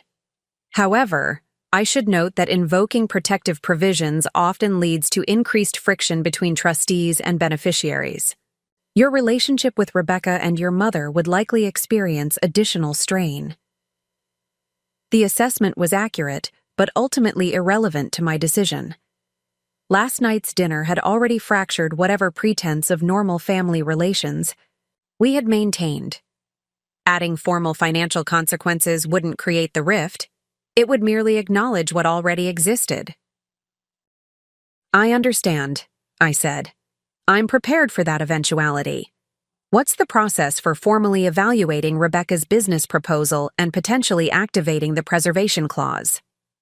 Mr. Winters outlined the necessary steps. A formal review of the business plan against established criteria, documentation of the evaluation process, comparison with previous investment requests, and consultation between trustees before reaching a determination. Given the circumstances, I would recommend an independent third-party evaluation of the business proposal, he suggested. This creates an objective assessment that neither trustee could be accused of prejudicing. The recommendation was sound, providing a buffer against inevitable accusations of bias while ensuring the evaluation adhered to professional standards rather than family dynamics. I agree, I said. Please arrange for an appropriate consultant with expertise in import-export ventures and textile businesses specifically. I'll identify several candidates for your approval, he promised. Now, there's another matter we should discuss. Your mother implied in her messages that she's considering legal action regarding your position as co-trustee. While I believe such action would be unsuccessful, litigation itself can be costly and disruptive regardless of outcome. This matched my own assessment after reviewing the trust documents overnight. Mother's position lacked legal merit, but pursuing it would consume trust resources and create prolonged conflict. What would you recommend as the most prudent approach? I asked, valuing his professional judgment. Transparency and documentation, he replied without hesitation. Continue executing your trustee responsibilities with meticulous attention to proper procedure. Maintain clear records of all decisions and their alignment with trust provisions. And perhaps most importantly, separate personal family dynamics from fiduciary responsibilities in all communications. The advice paralleled my professional principles, approaching complex situations through systematic process rather than emotional reaction. This was familiar territory, applying my analytical strengths to navigate unfamiliar emotional terrain. I appreciate your guidance, I said. There's one other matter I'd like to address, my own trust fund. Yes? Mr. Winter's tone remained neutral, though I sensed heightened attention. I'd like to explore options for strengthening the protective provisions on my trust specifically. Given Mother's explicit statement that she believes my trust should be redirected to Rebecca, I'm concerned about potential attempts to access or influence those assets through means we haven't yet anticipated. The request seemed to confirm something Mr. Winters had perhaps already considered. Your father included several options for enhancing protection under specific circumstances. One such option was the appointment of an additional independent co-trustee, creating a 3-person trustee structure that would require majority agreement for any significant changes. That sounds appropriate, I agreed. Would you recommend someone specific for that role? I would suggest Marianne Chen from Ardent Fiduciary Services. She's exceptionally experienced with complex family trust situations and brings both technical expertise and diplomatic skill to sensitive cases. I made a note of the name, already feeling the slight easing of tension that comes with actionable steps toward resolution. Please initiate that process as well. Of course, Mr. Winters said. And Eleanor, if I may offer a personal observation? Your father would be proud of how you're handling this situation. He valued clarity and principle, particularly when they required courage to maintain. The unexpected validation from someone who had known my father so well brought a sudden tightness to my throat. Thank you. That means a great deal. After ending the call, I moved to my kitchen to prepare coffee, the familiar ritual providing space for my thoughts to settle. The decisions I had made were significant, potentially creating permanent alterations to family relationships that had defined much of my life. Yet they felt necessary not just for financial protection, but for psychological preservation. My phone, which I had finally unmuted, buzzed with a new message. James checking in after not hearing from me last night. Everything okay with the family visit? You usually text when you're back in the city. The simple expression of attentiveness, noticing my pattern without demanding immediate response, highlighted the contrast between relationships built on mutual respect versus those constructed around obligation and compliance. James had never attempted to override my decisions or reframe my boundaries as character flaws. He had never suggested that my success somehow diminished my rights or justified others' claims on my resources. Back in Chicago, I replied. Family. Weekend took an unexpected turn. Have time for dinner tonight? Could use a neutral perspective. His response came immediately. Absolutely. My place at 7, I'll cook. The offer reflected his understanding of what I needed. Private space to process complex emotions rather than the public setting of a restaurant. This thoughtfulness represented exactly what healthy support looked like, recognizing needs without presuming to override autonomy. As morning progressed into afternoon, I turned my attention to work, finding comfort in the familiar challenges of financial analysis and investment strategy. My ability to compartmentalize, often criticized by Mother as emotional unavailability, served as a valuable tool for maintaining professional functionality despite personal turmoil. Around 2 p.m., my office phone rang with a call from my division director, Margaret Chen. No relation to the fiduciary specialist Mr. Winters had recommended. Eleanor, she began without preamble, the Westridge proposal you developed has been approved by the executive committee. They were particularly impressed with your risk mitigation strategy.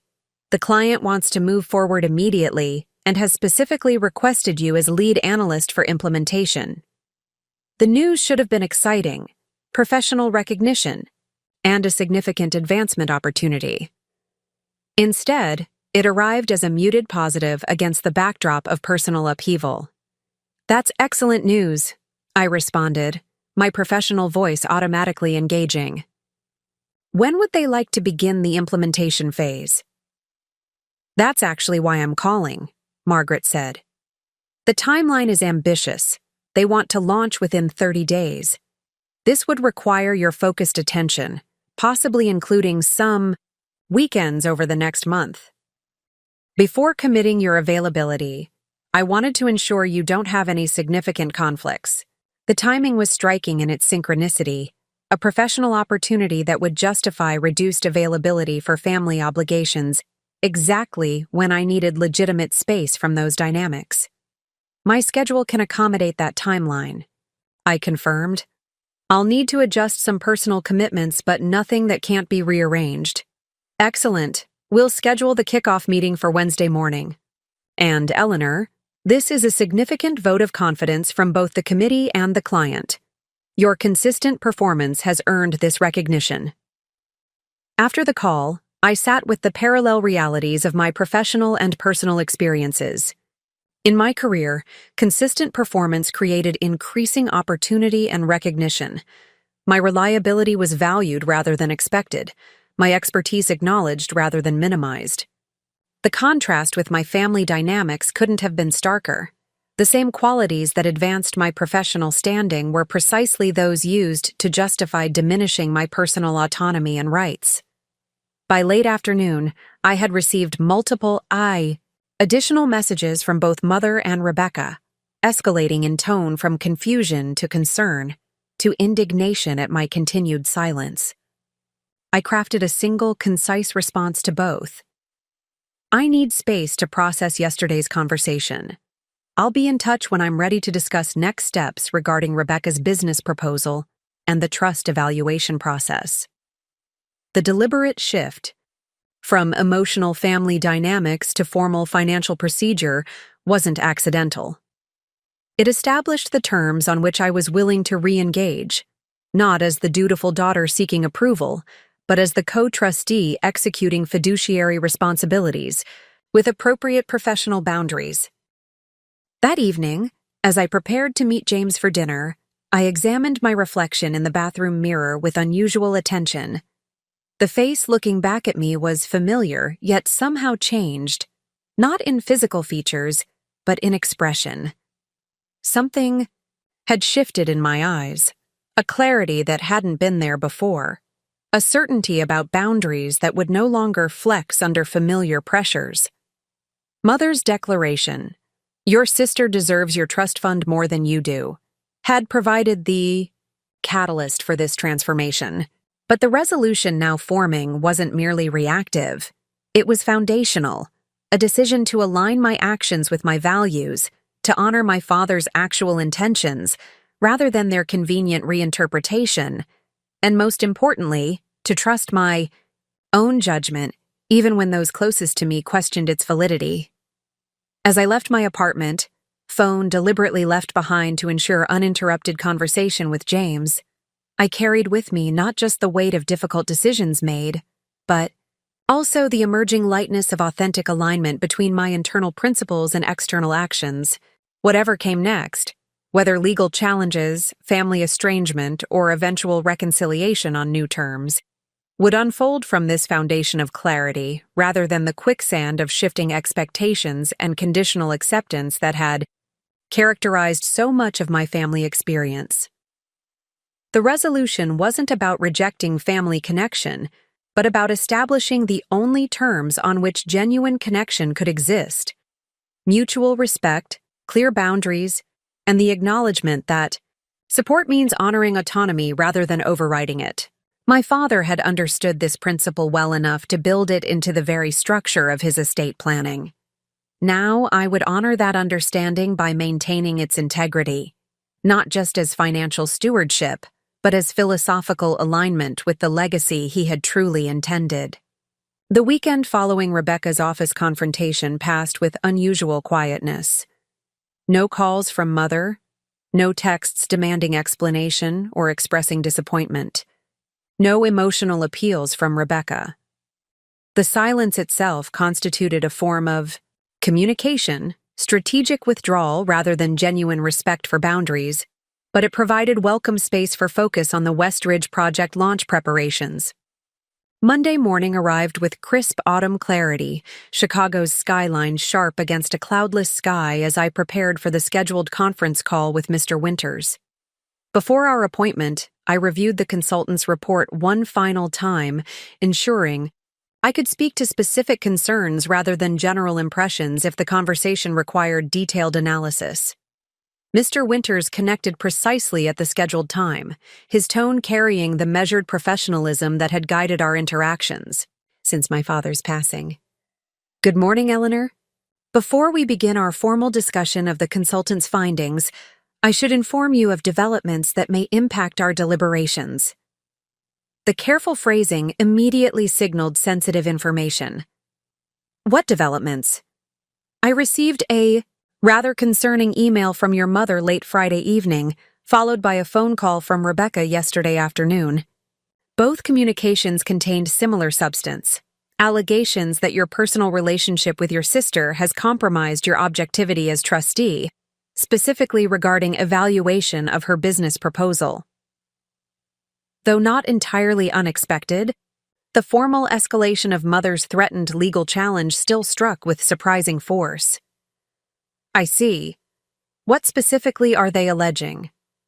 "The essential claim is that you selected a consultant predisposed to find fault with Rebecca's business model, thereby ensuring rejection of her distribution request and triggering the preservation clause. Your mother characterizes this as deliberate, sabotage motivated by long-standing sibling rivalry rather than legitimate fiduciary concerns. The allegations represented classic projection, attributing to me precisely the manipulation they had attempted through Carlton's selection based on his connection to Mr. Winters and their coordinated campaign to pressure trust distributions, despite evident viability concerns." "That's quite an accusation," I observed neutrally, "particularly given that you identified potential consultants and we jointly selected someone with relevant expertise and no prior connection to either party." "Indeed," Mr. Winters agreed. "The allegation lacks substantive merit. However, your mother has indicated intention to pursue formal petition for your removal as co-trustee if Rebecca's distribution request is denied. While such petition would almost certainly fail on legal merits, the process itself could prove disruptive and potentially damaging to family relationships." The implied suggestion was clear. Consider approving Rebecca's distribution request despite legitimate concerns to avoid family legal conflict. This approach, sacrificing principle for harmony, boundaries for approval, represented exactly the pattern I had determined to break. "What would you recommend as the most appropriate course of action?" I asked, genuinely interested in his perspective without being bound by it. Mr. Winters' response was measured but clear. "Speaking purely as trustee rather than family advisor, our responsibility is to evaluate distribution requests according to established criteria, regardless of potential relational consequences. The consultant's report identifies substantial concerns that would typically justify denial under normal evaluation standards." "And speaking as someone who knew my father well?" His voice softened slightly. "Jonathan valued harmony but never at the expense of principle. He established these structures precisely to ensure that emotional pressure wouldn't override prudent financial management. I believe he would consider this situation validation of his foresight rather than failure of family cohesion. The assessment aligned with my own understanding of my father's values. His commitment to maintaining appropriate boundaries, even when doing so, created temporary discomfort or conflict. Then our path seems clear, I concluded. We should proceed with standard evaluation protocol based on the consultant's findings and our fiduciary responsibilities, regardless of potential legal threats. Agreed, Mr. Winters said, his tone returning to formal professionalism. The official determination will be documented as joint trustee decision based on independent expert assessment, rather than personal judgment of either trustee. This creates clear record of appropriate process should any legal challenge materialize. We proceeded to discuss specific findings from the consultant's report, identifying key concerns that substantiated denial of Rebecca's distribution request. Unrealistic profit projections, underestimated import costs, insufficient regulatory compliance planning, and inadequate risk mitigation strategies. The determination wasn't punitive but protective. Recognition that releasing significant trust principal for a venture with such fundamental viability concerns would constitute neglect of fiduciary responsibility. "I'll prepare the formal notification documents today," Mr. Winters concluded. "Given the circumstances, would you prefer I communicate the determination to Rebecca directly, or would you like to be involved in that conversation?" The question required careful consideration. Removing myself from direct communication might reduce immediate conflict but could appear as avoidance or delegation of responsibility. Participating directly would likely trigger immediate emotional confrontation, but would demonstrate willingness to stand behind difficult decisions rather than hiding behind legal structures. I believe we should communicate the determination jointly, I decided, perhaps through video conference rather than written notification alone. Difficult messages should be delivered with appropriate directness and opportunity for questions, even when they're unlikely to be well received. Mr. Winters' slight smile suggested approval of this approach. A wise choice, professional but humane. "I'll have my assistant coordinate scheduling for later this week, assuming that timeline aligns with your availability." "It does," I confirmed. "And regarding the preservation clause, that will activate automatically with this determination." "Yes. The system will register this as the third request within the specified time frame, triggering the protective reduction in quarterly distributions. The first reduced payment would occur at the next scheduled distribution date." We concluded our call with agreement to connect again before the joint notification meeting with Rebecca.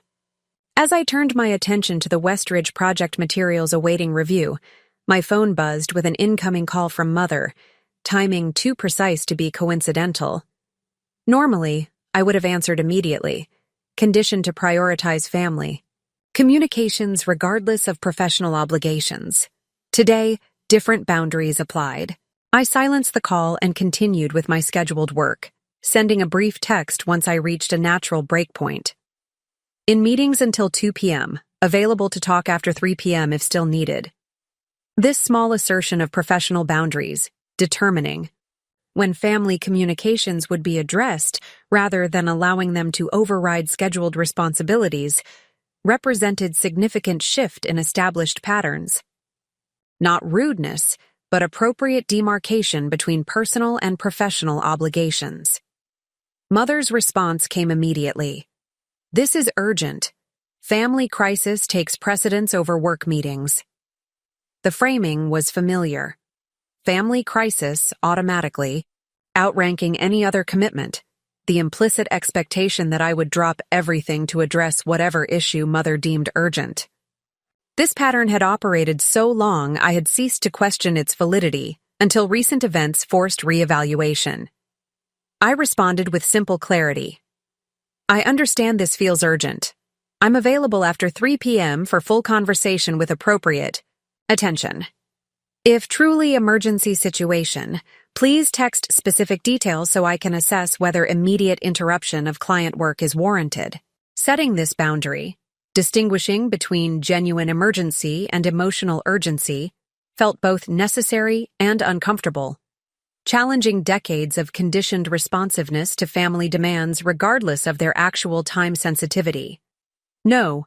Further messages arrived before my afternoon meetings concluded. At precisely 3 p.m., I called Mother directly, having completed my professional obligations and created space for whatever conversation might unfold. "Finally," she answered on the first ring, her tone sharp with indignation. "I've been waiting all day for you to remember your family obligations." I was fulfilling professional commitments that couldn't be interrupted without significant consequences, I explained calmly. "I'm available now with full attention for whatever concerns you wanted to discuss." "Rebecca told me about your conversation Friday," Mother continued without acknowledging my explanation. "Your coldness toward her was shocking, Eleanor." This corporate environment has changed you, hardened you against your own family. The accusation, framing boundary maintenance as personality defect, was familiar enough to be almost comforting in its predictability. My position regarding trust distributions remains consistent with fiduciary responsibilities established by Dad's estate planning. The consultant's assessment identified significant concerns with Rebecca's business proposal that would make trust funding imprudent by any objective standard. Objective? Mother's laugh held no humor. There's nothing objective about your vendetta against your sister's success. You've orchestrated this entire evaluation process to ensure rejection and trigger that punitive clause reducing her distributions. The allegations mirrored what Mr. Winters had described from their written communications: projection of manipulation, while denying legitimate concerns identified by independent assessment. The weekend following Rebecca's office confrontation passed with unusual quietness. No calls from Mother, no texts demanding explanation or expressing disappointment, no emotional appeals from Rebecca. The silence itself constituted a form of communication, strategic withdrawal rather than genuine respect for boundaries, but it provided welcome space for focus on the West Ridge project launch preparations. Monday morning arrived with crisp autumn clarity, Chicago's skyline sharp against a cloudless sky, as I prepared for the scheduled conference call with Mr. Winters. Before our appointment, I reviewed the consultant's report one final time, ensuring I could speak to specific concerns rather than general impressions if the conversation required detailed analysis. Mr. Winters connected precisely at the scheduled time, his tone carrying the measured professionalism that had guided our interactions since my father's passing. Good morning, Eleanor. Before we begin our formal discussion of the consultant's findings, I should inform you of developments that may impact our deliberations. The careful phrasing immediately signaled sensitive information. What developments? I received a rather concerning email from your mother late Friday evening, followed by a phone call from Rebecca yesterday afternoon. Both communications contained similar substance. Allegations that your personal relationship with your sister has compromised your objectivity as trustee, specifically regarding evaluation of her business proposal.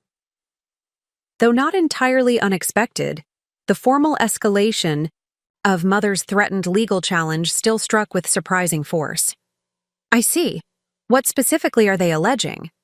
The essential claim is that you selected a consultant predisposed to find fault with Rebecca's business model, thereby ensuring rejection of her distribution request and triggering the preservation clause.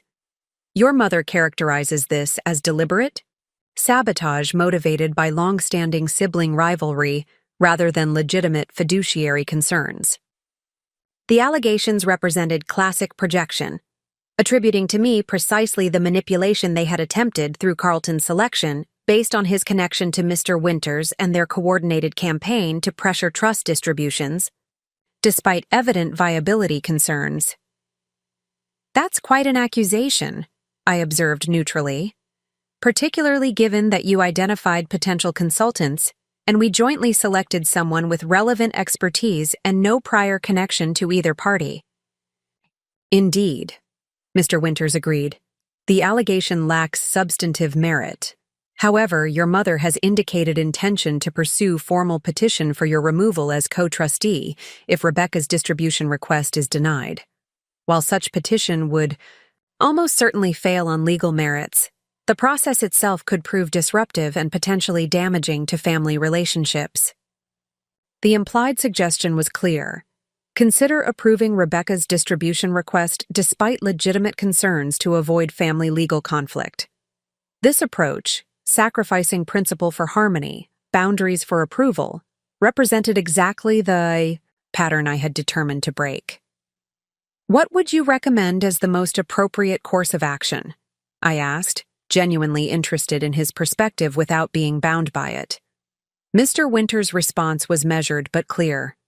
Speaking purely as trustee rather than family advisor, Our responsibility is to evaluate distribution requests according to established criteria, regardless of potential relational consequences. The consultant's report identifies substantial concerns that would typically justify denial under normal evaluation standards. And speaking as someone who knew my father well, his voice softened slightly. Jonathan valued harmony but never at the expense of principle. He established these structures precisely to ensure that emotional pressure wouldn't override prudent financial management. I believe he would consider this situation validation of his foresight rather than failure of family cohesion. The assessment aligned with my own understanding of my father's values. His commitment to maintaining appropriate boundaries, even when doing so created temporary discomfort or conflict. Then our path seems clear, I concluded. We should proceed with standard evaluation protocol based on the consultant's findings and our fiduciary responsibilities, regardless of potential legal threats. Agreed, Mr. Winters said, his tone returning to formal professionalism. The official determination will be documented as joint trustee decision based on independent expert assessment rather than personal judgment of either trustee. This creates clear record of appropriate process should any legal challenge materialize.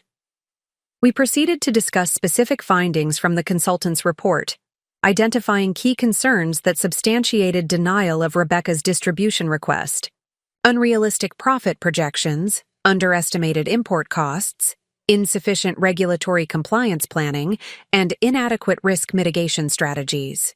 The determination wasn't punitive but protective. Recognition that releasing significant trust principal for a venture with such fundamental viability concerns would constitute neglect of fiduciary responsibility. I'll prepare the formal notification documents today, Mr. Winters concluded. Given the circumstances, would you prefer I communicate the determination to Rebecca directly, or would you like to be involved in that conversation? The question required careful consideration.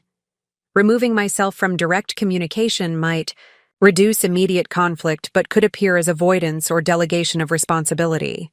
Participating directly would likely trigger immediate emotional confrontation, but would demonstrate willingness to stand behind difficult decisions rather than hiding behind legal structures.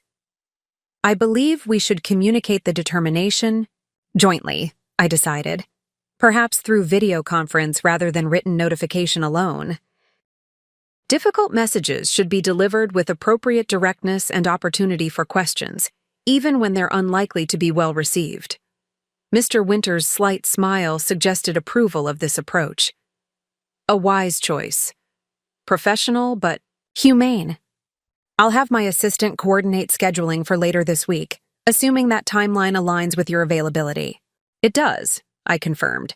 And regarding the preservation clause, that will activate automatically with this determination? Yes, the system will register this as the third request within the specified time frame, triggering the protective reduction in quarterly distributions. The first reduced payment would occur at the next scheduled distribution date.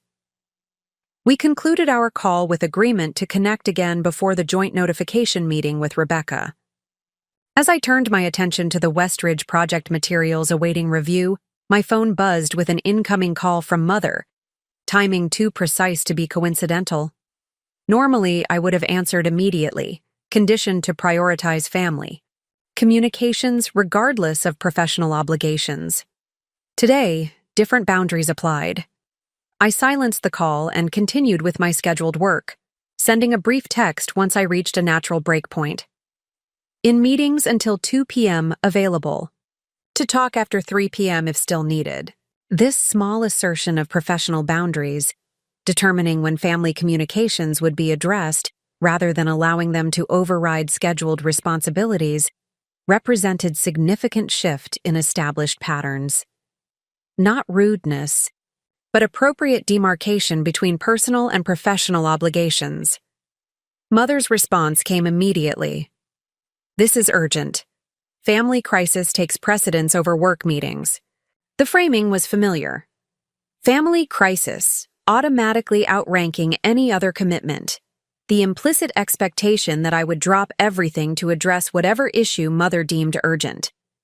This pattern had operated so long I had ceased to question its validity until recent events forced reevaluation. I responded with simple clarity. I understand this feels urgent. I'm available after 3 p.m. for full conversation with appropriate attention.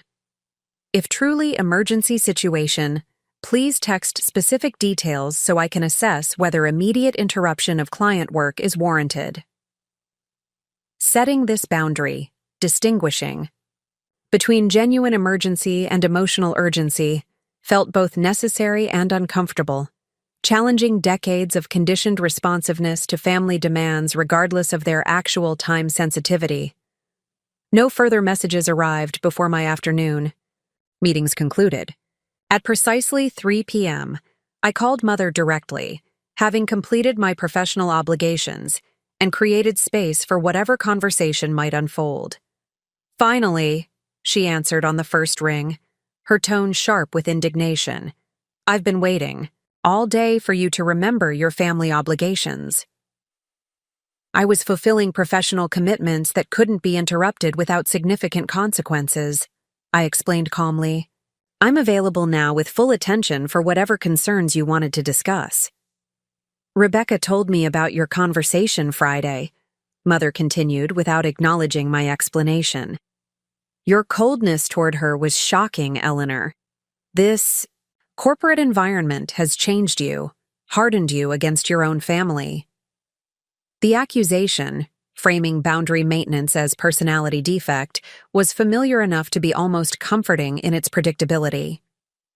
My position regarding trust distributions remains consistent with fiduciary responsibilities established by Dad's estate planning. The consultant's assessment identified significant concerns with Rebecca's business proposal that would make trust funding imprudent by any objective standard. Objective? Mother's laugh held no humor. There's nothing objective about your vendetta against your sister's success. You've orchestrated this entire evaluation process to ensure rejection and trigger that punitive clause reducing her distributions. The allegations mirrored what Mr. Winters had described from their written communications, projection of manipulation, while denying legitimate concerns identified by independent assessment. The preservation clause isn't punitive, but protective, I clarified. Dad included it specifically to prevent trust depletion through serial entrepreneurial ventures before financial maturity is reached. And the evaluation process followed standard protocol with independent expert assessment, not personal judgment. Your father would be ashamed of how you're treating your sister, Mother declared, escalating to her most potent emotional leverage, invocation of my father's supposed disappointment. He believed in supporting family dreams, not obstructing them with legalistic objections. In previous years, this particular tactic had proven remarkably effective. The suggestion that I was betraying my father's values by maintaining boundaries he had specifically established. Today, with clearer understanding of his actual documented intentions, the manipulation was transparent rather than devastating. Dad's estate planning reflected his values quite explicitly, I responded, keeping my voice measured despite the provocative accusation. He established specific protection mechanisms precisely because he anticipated this type of situation arising. The trust structures aren't about constraining dreams, but about ensuring long-term security regardless of short-term entrepreneurial outcomes. You're twisting his intentions to justify your own obstruction, Mother insisted. Dominic may have filled your head with technical interpretations, but I knew Jonathan's heart. He would want his resources supporting Rebecca's vision, not sitting idle while she struggles to establish herself. The reframing was remarkable, asserting emotional authority to override documented intentions, positioning formal estate planning as technical distortion rather than explicit expression of values and priorities. Mr. Winters and I will be meeting with Rebecca later this week to discuss the determination regarding her distribution request, I said, steering the conversation toward concrete next steps rather than circular debate about interpretations.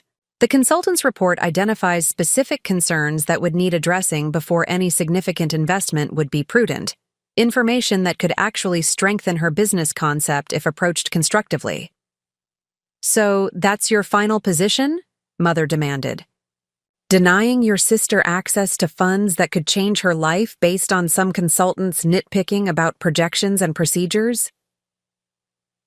The determination reflects standard fiduciary evaluation of distribution requests according to established criteria, I confirmed. "This isn't personal judgment but professional assessment of viability and risk factors relevant to prudent trust administration." Mother's voice took on the dangerous quietness that had always preceded her most significant emotional escalations. "You leave me no choice, Eleanor. I had hoped you might reconsider your position, but your callousness makes clear that formal intervention has become necessary. I'll be consulting with legal counsel regarding petition for your removal as co-trustee on grounds of compromised objectivity and conflict of interest." Though Mr. Winters had prepared me for this possibility, hearing Mother formally declare intention to pursue legal action against her own daughter still carried surprising emotional impact, not fear of outcome. The petition had virtually no chance of success given the trust documentation, but sadness at the relationship deterioration such action represented. "That's your prerogative," I acknowledged calmly. "Though before proceeding, you might want to consider that any legal challenge would require full disclosure of all trust provisions in court records, including Dad's explicit guidance regarding his intentions and the protective mechanisms he established. Public revelation of those provisions might create greater family discord than working within existing structures."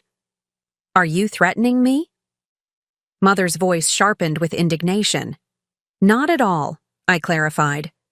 "Simply noting factual consequences of potential legal action that you may want to consider before determining your course. Litigation inevitably creates public record of matters that might otherwise remain private family business." The measured warning, delivered without emotional escalation, appeared to register more effectively than I had anticipated. Mother's tone shifted from righteously indignant to calculatingly thoughtful. "Perhaps we should discuss this situation in person," she suggested after brief pause. "These matters are too complex for phone conversation. I could drive into the city tomorrow. We could have lunch and explore potential compromises that might satisfy everyone's concerns." The sudden pivot to conciliation after explicit legal threat represented familiar pattern. Escalation, followed by strategic retreat when direct confrontation proved ineffective, creating appearance of reasonable engagement while seeking alternative route to original objective. "I appreciate the suggestion," I replied. "However, my schedule this week is fully committed with the Westridge implementation launch. Additionally, I believe we should address Rebecca's distribution request through proper formal channels before exploring any alternative arrangements. Mr. Winters will be coordinating the joint meeting later this week." Setting this boundary, declining immediate in-person engagement while maintaining appropriate professional process, felt both necessary and liberating. Not rejection of relationship, but establishment of healthy engagement patterns that couldn't be manipulated through familiar emotional leverage. Mother's disappointment manifested as audible sigh. "You've changed, Eleanor. Become someone I hardly recognize. This rigid, uncooperative attitude isn't how we raised you." "I haven't fundamentally changed," I clarified gently. "I've simply stopped accepting the premise that my boundaries matter less than others' desires, that my success justifies taking what's mine rather than confirming I've earned what I have, that my competence somehow obligates me to accommodate choices I wouldn't make for myself." The directness of my response, naming underlying dynamics without softening or qualification, created momentary silence on the line. When Mother spoke again, her voice carried unfamiliar uncertainty. "We'll speak again after your meeting with Rebecca," she said finally. "Think carefully about your priorities, Eleanor. Family relationships outlast trust funds and corporate achievements." After the call ended, I remained at my desk, processing the conversation not with anxiety but with surprising clarity. The familiar emotional triggers, accusations of selfishness, invocation of my father's supposed disappointment, suggestions of personality defect rather than principle, had registered but not destabilized my position. The aftermath of confrontation wasn't proving easy, certainly, but neither was it producing the devastating emotional impact such conflicts had historically generated. Setting and maintaining boundaries, not from anger but from clear-eyed assessment of healthy engagement patterns, was creating new foundation for potential relationship reconstruction, should Mother and Rebecca eventually choose to meet me there. As afternoon light shifted across my office, I turned my attention back to the Westridge materials, grateful for the focused productivity my professional work provided. Whatever storm might continue brewing in family dynamics, I remained, anchored in purpose and principle rather than approval-seeking or obligation-driven compliance. The path forward wouldn't be simple or painless, but it would be authentic, grounded in respect for both my father's actual intentions and my own inherent worth beyond utility to others. That foundation, however initially uncomfortable for everyone involved, offered the only genuine possibility for eventual relationships based on mutual respect rather than hierarchical needs and conditional acceptance. Up next, you've got 2 more standout stories right on your screen.